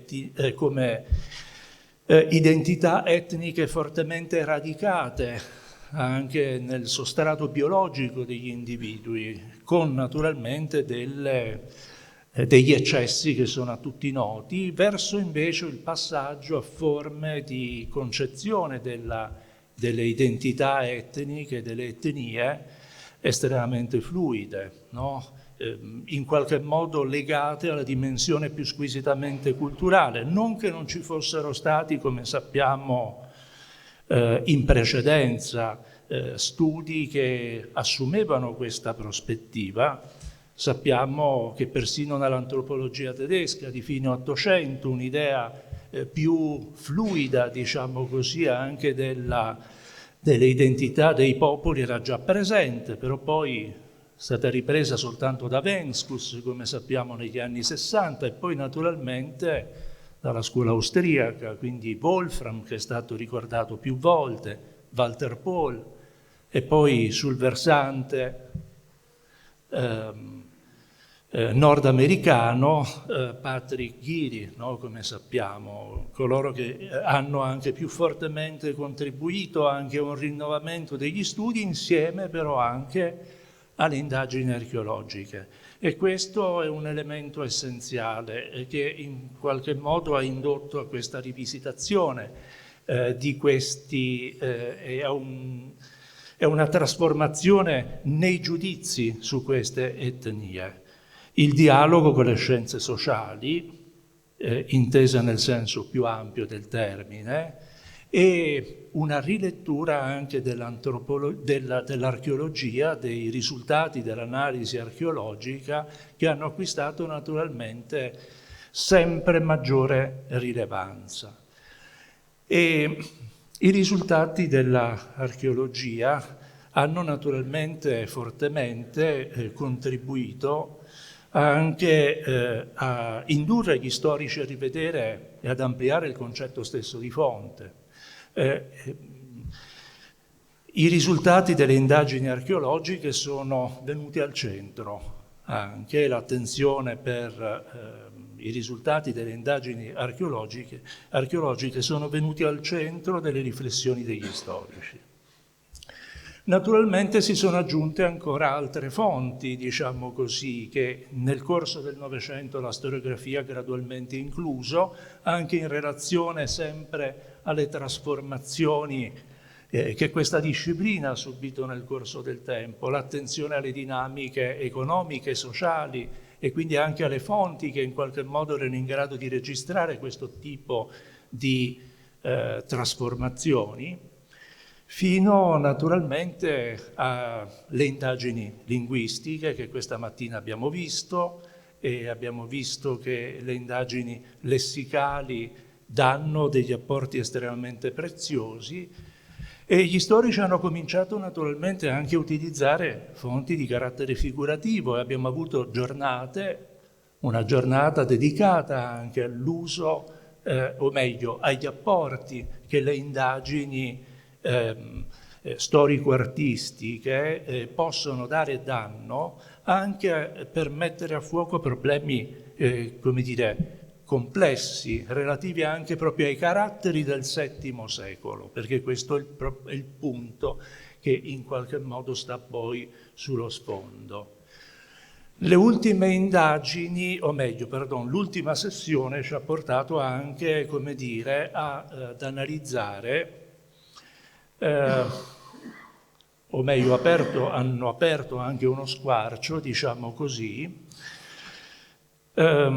sulle indagini legate all'antropologia fisica, così come indagini sul paleogeneti che sono state ricordate proprio nell'ultimo intervento, sono state anch'esse incluse negli studi sui Longobardi. Ci sono alcuni progetti che sono stati realizzati da gruppi internazionali di studiosi pluridisciplinari con competenze diverse che cooperano in questo settore. È in qualche modo questo un altro tratto di questa trasformazione in corso, non più soltanto, come dire, ricerche individuali, ma ricerche in cui le diverse competenze cooperano per mettere a punto, per mettere a fuoco un problema e confrontarsi anche nella concreta analisi dei dati. Nelle ricostruzioni storico-artistiche, perdonatemi, dimenticavo di ricordare anche l'attenzione per la dimensione liturgica, a cui sono stati dedicati ben 2 interventi, diciamo così, uno più squisitamente attento alla dimensione rituale e anche alla dimensione teologica, no? Se volete, che è insita anche nella dimensione rituale, e l'altro invece di questa mattina più squisitamente musicologico. Ci sono stati alcuni temi, no, che in particolare sono stati approfonditi. Innanzitutto la vita, no, di Grimoaldo. Claudio Azzara, come dicevo prima, ha ricordato alcuni aspetti, anzi lui ha ripercorso nella sua interezza, con supplessa anche poi introducendo delle precisazioni rispetto anche ai racconti che in qualche modo ci sono stati consegnati dalla tradizione, che noi troviamo anche ripresi e riproposti in diversi contesti. Solo per fare un esempio, le ragioni che hanno spinto la distruzione, per esempio, di Forlimpopoli o di Oderzo, no? Che Claudio in qualche modo ha legato anche a precise politiche, no, di Grimoaldo, e quindi dando delle motivazioni in qualche modo più convincenti rispetto a quelle legate, mettiamo, alla volontà di vendetta, no? Come dire, attribuire o ricondurre le scelte degli individui alle qualità morali degli stessi è in qualche modo una soluzione a cui spesso o in qualche caso gli storici ricorrono quando sono a corto di altri argomenti esplicativi, no? Come in qualche modo sappiamo. Ci sono stati, dicevo, però poi alcune sessioni tematiche, no, e approfondimenti. Particolare attenzione è stata data ai rapporti tra governo e società. È stato approfondito in modo particolare le forme del governo di Grimoaldo, le sue politiche di centralizzazione, le relazioni con i diversi ducati, soprattutto quello di Benevento. È emerso anche come la sua leadership, potremmo dire, abbia in qualche modo poi bilanciato e mantenuto un equilibrio tra le pressioni esterne, che fossero di Bisanzio, che fossero in qualche modo anche dei Franchi, e al tempo stesso quelle interne, anche promuovendo una relativa stabilità all'interno dell'Italia longobarda. Ci sono stati poi alcune relazioni, io poi ne darò conto in modo analitico, come dire, nelle conclusioni scritte, come per esempio quella di Vito Loré, ma anche quella di altri, no, che in qualche modo hanno ancora una volta messo a fuoco, in modo anche per molti versi innovativo, una serie di equilibri, no, e di valutazione del modo in cui questi equilibri si sono configurati all'interno del regno. Politiche religiose e interculturalità, no, è un altro tema che è stato a più riprese affrontato. C'è stata particolare attenzione alle politiche religiose, no, di Grimoaldo, tra l'altro inquadrate in uno scenario europeo, no, come si è visto. Il tema delle diverse forme di religiosità è stato affrontato in contributi non dedicati soltanto al regno o soltanto al ducato, ma anche ad aree limitrofe. E questa è un'altra caratteristica, no, del convegno. Non soltanto l'attenzione sul regno, no, di Grimoaldo, ma anche sulle aree in qualche modo adiacenti, secondo una dimensione mediterranea, centroeuropea, ma poi l'abbiamo visto con l'intervento, per esempio, l'intervento di Marcello Rotiri, ma anche con l'intervento di Vasco La Salvia, che in qualche modo ha aperto fino alla Cina, no? Attraverso, come dire, l'attenzione che lui ha prestato alla staffa e al modo in cui in qualche modo si è diffusa ed è giunta in Occidente, secondo poi un orientamento di storia globale, di storia interconnessa, di storia connessa, che ha trovato molto spazio nella storiografia degli ultimi 20 anni e che certamente sembra costituire uno degli elementi su cui in futuro maggiore attenzione sarà posta. Politiche religiose e interculturalità, l'abbiamo visto quindi anche nelle zone vicine, abbiamo visto anche un intervento relativo, prima si parlava governo, società, eccetera, un intervento è stato dedicato alla penisola iberica, apparentemente un intervento a sé stante e che però poi entra in questo scenario comparativo tra gli assetti del territorio, aperto anche a questa dimensione di storia ambientale, su cui molto ancora una volta si insiste negli ultimi anni, con riferimenti anche alla storiografia italiana. Tra gli autori che il nostro collega spagnolo mostrava c'era ad esempio anche Riccardo Rao ed altri, poi naturalmente Iñaki Martín Viso e via dicendo. Dei contributi archeologici e artistici ho già detto alcune cose. Le recenti scoperte archeologiche offrono senz'altro nuove prospettive sulla vita quotidiana e sulle pratiche funerarie longobarde. Ce l'ho ricordato nel suo intervento Marcello il primo giorno, e poi questa sera c'è stato anche un intervento ancora una volta specifico su Cividale, no, che ha mostrato con ricchezza di particolari quali chiavi anche di lettura possono offrire questi strumenti se usati con cautela, no? Diciamo così. Un altro, abbiamo detto anche dei diversi interventi storico-artistici dedicati a temi di storia dell'arte.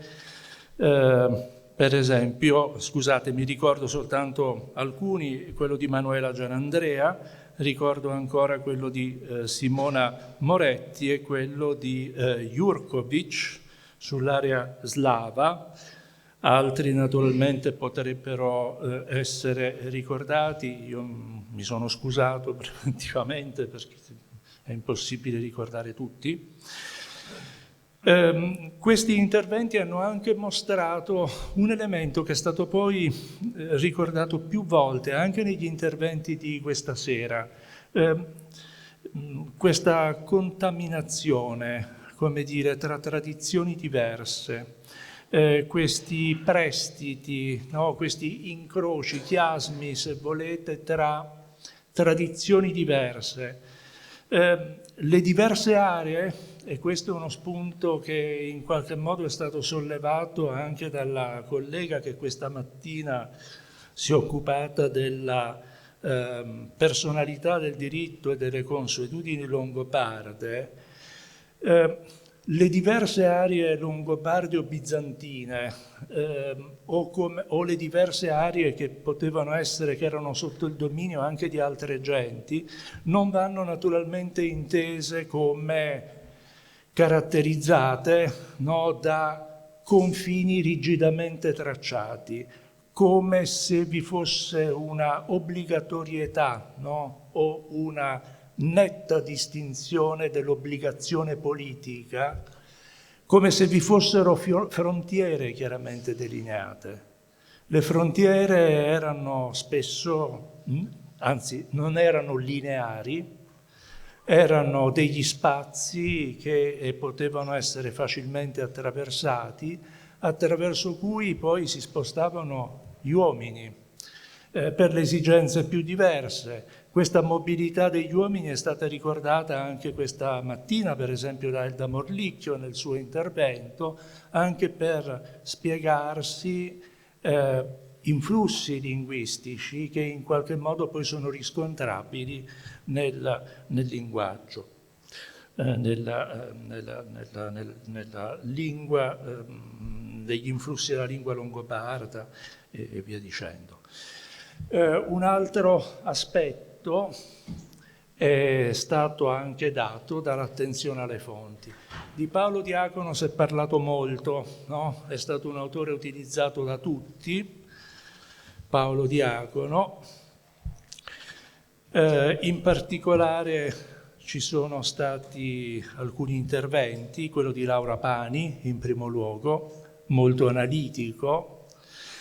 Poi di Paolo Diacono si sono occupati ancora Simona Gavinelli, in un intervento molto interessante perché poi apre anche la dimensione della memoria, no, di Paolo Diacono, lo stesso anche Marino Zabbia.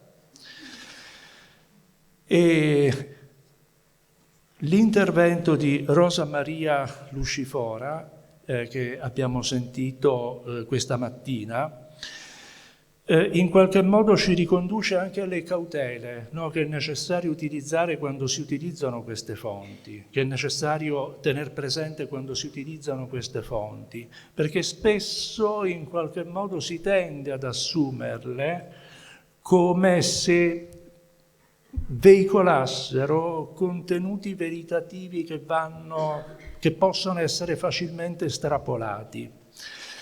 L'intervento della collega di questa mattina, che è una mediolatinista, ha mostrato invece come Paolo Diacono in qualche modo è fortemente radicato all'interno di una tradizione e quindi prima, come dire, di riconoscere nel dettato del suo testo l'espressione autentica del suo sentire o delle sue idee o della sua concezione, occorre massima cautela. Ecco, credo che questo sia un invito che è sempre opportuno in qualche modo fare, anche se ricordo Girolamo Arnaldi già tantissimi anni fa, così cominciava I cronisti della Marca trevigiana, questo suo libro sui cronisti della Marca trevigiana, che poi è divenuto un classico, diciamo così, anche degli studi di storia della storiografia, come sappiamo,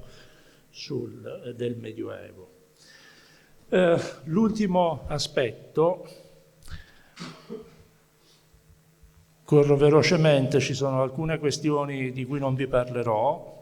L'ultimo aspetto è quello della eredità culturale, no? Chiamiamolo così, perché in qualche modo ha caratterizzato l'intero convegno. Ed è il tema che poi è stato anche riproposto negli interventi iniziali, quelli più squisitamente nei saluti istituzionali, quelli, se vogliamo, anche più squisitamente politici, in senso alto del termine, no? Nel senso della politica anche culturale. In particolare ricordo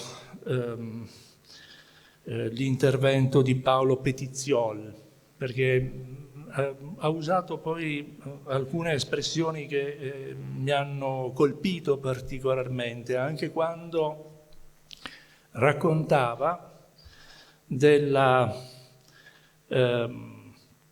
modo in cui una certa immagine, no, dei Longobardi si fosse consolidata, diciamo così, anche nella sua memoria.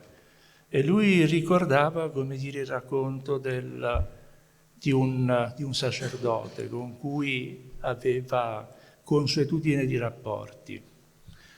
Poco dopo c'è stato l'intervento di Andrea Tilatti, in cui lui ha menzionato questo rapporto, no, di Leicht con il padre, relativamente anche alla dimensione della romanità, dell'influsso della componente romana rispetto a quella germanica. Due, come dire, menzioni di contesto completamente diverso, perché uno in un contesto storiografico, no? Leicht di ricostruzione, sia pure dedicato a un tema di memoria familiare, perché lui onorava la memoria del padre, l'altro in qualche modo in un contesto istituzionale che però in cui si esprimeva una volontà di di memoria, no? E di memoria identitaria da un certo punto di vista. Questa slide, no, la slide non è visualizzata, sì, se lei ora questa la può visualizzare, ecco. Questa è la definizione, visto che si parla di UNESCO, no? E si è parlato a più riprese, no? Di UNESCO, che l'UNESCO dà dell'eredità culturale, no? E di solito si evita di tradurla con patrimonio culturale, no? Perché nell'idea dell'eredità culturale non ci sono soltanto, come dire, gli oggetti manufatti, diciamo così, del patrimonio culturale, ma è anche quell'insieme di espressioni vive, no? Che sono ereditate, no? Dai nostri avi, no? E che sono rappresentate da tradizioni orali, arti performative, modi sociali, no? Rituali, eventi, festività, conoscenze pratiche relative alla natura e all'universo e quant'altro. Come vedete, un'espressione, c'è una definizione amplissima, diciamo così, di eredità culturale che si basa ancora una volta sull'idea della memoria, no? Da un certo punto di vista. Questa idea dell'eredità culturale, no? Richiama, no? Alcune riflessioni che poi negli anni '20 del Novecento fece Maurice Halbwachs, secondo cui la memoria collettiva di un gruppo non coincide con la somma delle memorie individuali di coloro che lo compongono, di coloro che compongono il gruppo, e che nel processo di formazione dei ricordi individuali il condizionamento sociale, dice Halbwachs, ha un ruolo preponderante rispetto all'esperienza individuale. Ho ripensato, come dire, a queste riflessioni di Halbwachs ascoltando, no, l'intervento di Petiziol e naturalmente l'intervento di Andrea Tilatti. Per Halbwachs il patrimonio memoriale, l'insieme dei ricordi di un gruppo di appartenenza, definisce quello che lui chiama l'orizzonte di significato delle esperienze personali, è quello che dà un senso, no? In qualche modo alle esperienze personali. Mentre i quadri sociali della memoria, lui li chiama così, come il linguaggio, le rappresentazioni sociali dello spazio e del tempo, le classificazioni delle cose del mondo, rivestono una funzione simbolica e normativa, che consente sia di fissare sia di rievocare i ricordi. E grazie al linguaggio, no? Al patrimonio, al medium sia del linguaggio e al patrimonio di parole, che idee tecniche espressive che l'individuo reperisce nell'ambiente di cui fa parte e traduce i ricordi in rappresentazioni comunicabili, indirizzandone anche la carica emotiva. E questa dimensione emotiva in qualche modo è emersa anche a più riprese, no? Come abbiamo visto nel corso di queste giornate, anche in diversi interventi. Questa costruzione, quindi poi sociale, della memoria collettiva, avviene in relazione a istanze diverse. La prima è la famiglia, poi entrano in qualche modo in gioco questi altri spazi. Dell'opera di Halbwachs scrisse, no, in qualche modo subito una recensione Marc Bloch. Marc Bloch storico del Medioevo, storico di riferimento per molti di noi.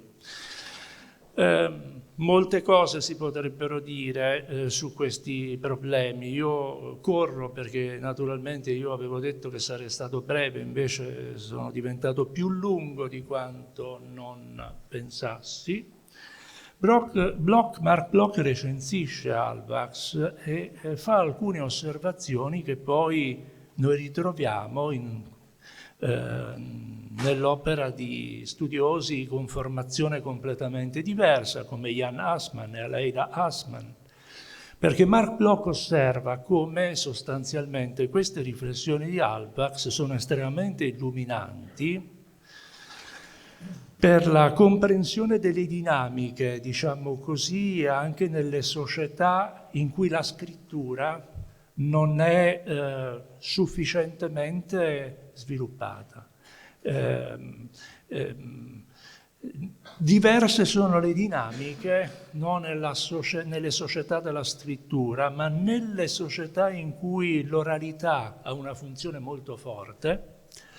Per lui naturalmente queste riflessioni di Halbwachs possono avere un senso e possono aiutare anche a comprendere determinate dinamiche.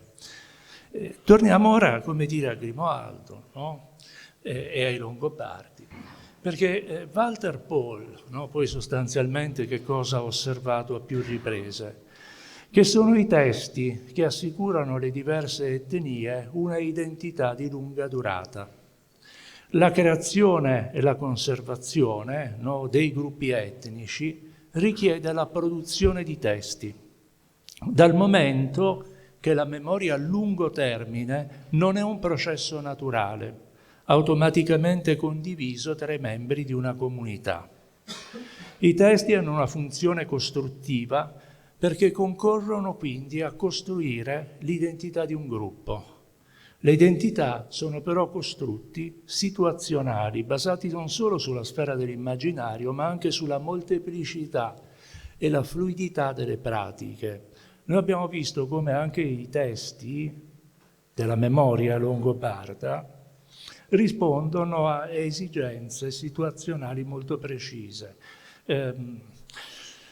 Walter Pohl nel suo intervento, in cui lui ha ricostruito anche le ragioni che hanno indotto alla elaborazione dell'Origo Gentis Langobardorum, vi fossero esigenze di contesto ben precise, legate evidentemente anche alla volontà di legittimazione, di autolegittimazione, in qualche modo anche poi del potere regio e in particolare poi della moglie, no, del sovrano. Allo stesso modo anche l'opera di Paolo Diacono, abbiamo visto, ha una tradizione che si rinnova continuamente nel tempo e che viene continuamente ricontestualizzata, chiosata, riletta, è emerso anche dall'intervento di Simona Gavinelli, oltre che da quello di Marino Zappia, e quindi anche questa memoria scritta, che pure dovrebbe teoricamente avere caratteri di maggiore stabilità, è comunque soggetta a un forte mutamento. Lo stesso vale anche per la tradizione giuridica, no? Così come è stata analizzata in diversi interventi, che viene costantemente rivitalizzata. In comunità composite, e questo è un altro elemento che è stato ricordato anche da Marcello Rotili nella sua relazione iniziale, in comunità composite fortemente diversificate al loro interno, tendenzialmente multietniche, anche se accomunate da un comune senso di appartenenza, accomunate dal senso di appartenenza, i criteri di inclusione e di esclusione non potevano essere troppo rigidi in qualche modo. I set di marcatori etnici, quelli che solitamente sono usati, gli indicatori che solitamente sono usati per distinguere tra un'etnia e un'altra, come gli abiti, le armi, la lingua, che non è un marcatore etnico che solitamente è ricordato nelle fonti del tempo, o anche l'apparenza in generale, mutano nel tempo, e l'intervento proprio di questa mattina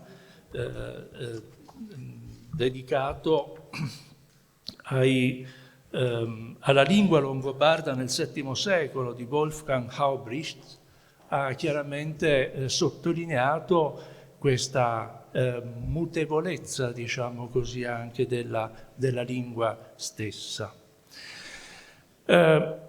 Di qui il richiamo a miti di origine, nuclei di tradizione, memorie comuni e pratiche condivise. Riconosciute come memorie comuni all'interno di un gruppo e trasformate in pratiche, esse sono raccontate a partire da una certa data, messe per iscritto, per fondare il senso di una continuità con il passato e di un destino condiviso. Io avrei voluto dire molte altre cose, ricordando il contesto bizantino, per esempio, a cui sono stati dedicati anche interventi estremamente interessanti, anche fortemente innovativi. Quello di Vivian Prigent, per esempio, che con quasi sprezzatura, no, ha introdotto una serie di elementi di innovazione rispetto anche a racconti, no, che ci sono stati anche tramandati. Voglio però invece concludere su questo punto, no, diciamo così, che in qualche modo richiama il tema dell'ultimo intervento di questa mattina di Gabriele Archetti. Questo complesso rapporto che noi abbiamo poi con i patrimoni di eredità e le identità di nazioni e gruppi umani. E credo che gli storici, e su questo certamente molti credo concorderanno, gli storici dovrebbero in qualche modo mostrare come questi patrimoni non siano mai delineati chiaramente, in modo netto, e che non siano riconoscibili sulla base di criteri oggettivi, come dire, dati una volta per tutti, una volta per tutte. Sono piuttosto costruzioni culturali, estremamente complesse, come abbiamo visto, instabili e mutevoli nel tempo, che naturalmente possono e devono essere valorizzate nelle loro articolazioni e nelle loro stratificazioni temporali e delle diverse componenti, di tutte le diverse componenti. Ed è uno storico ed è un compito al quale lo storico io credo che non possa sottrarsi, a maggior ragione quando alcuni, no, si richiamano a forme aggressive o presunte unità linguistiche, culturali o politiche. Come dire, il ricordo va all'analisi che Patrick Ghiri compie, per esempio, nel Mito delle Nazioni, ma che non è, come dire, un tema che risale soltanto al momento in cui questo libro è stato fatto, perché sappiamo bene che è un tema che si ripropone, che si è riproposto anche negli ultimi mesi in contesti a noi estremamente vicini. Ma anche è importante che lo storico in qualche modo dia risposta a questo compito, svolga questo compito, quando si spettacolarizzano segmenti del passato, aspetti del passato, che siano interamente inventati o meno, comunque senza un vero e proprio esprit philologique, che è il tema che Gabriele questa mattina poneva. Io mi fermo qui e scusatemi se sono stato lungo e se non ho menzionato tutti.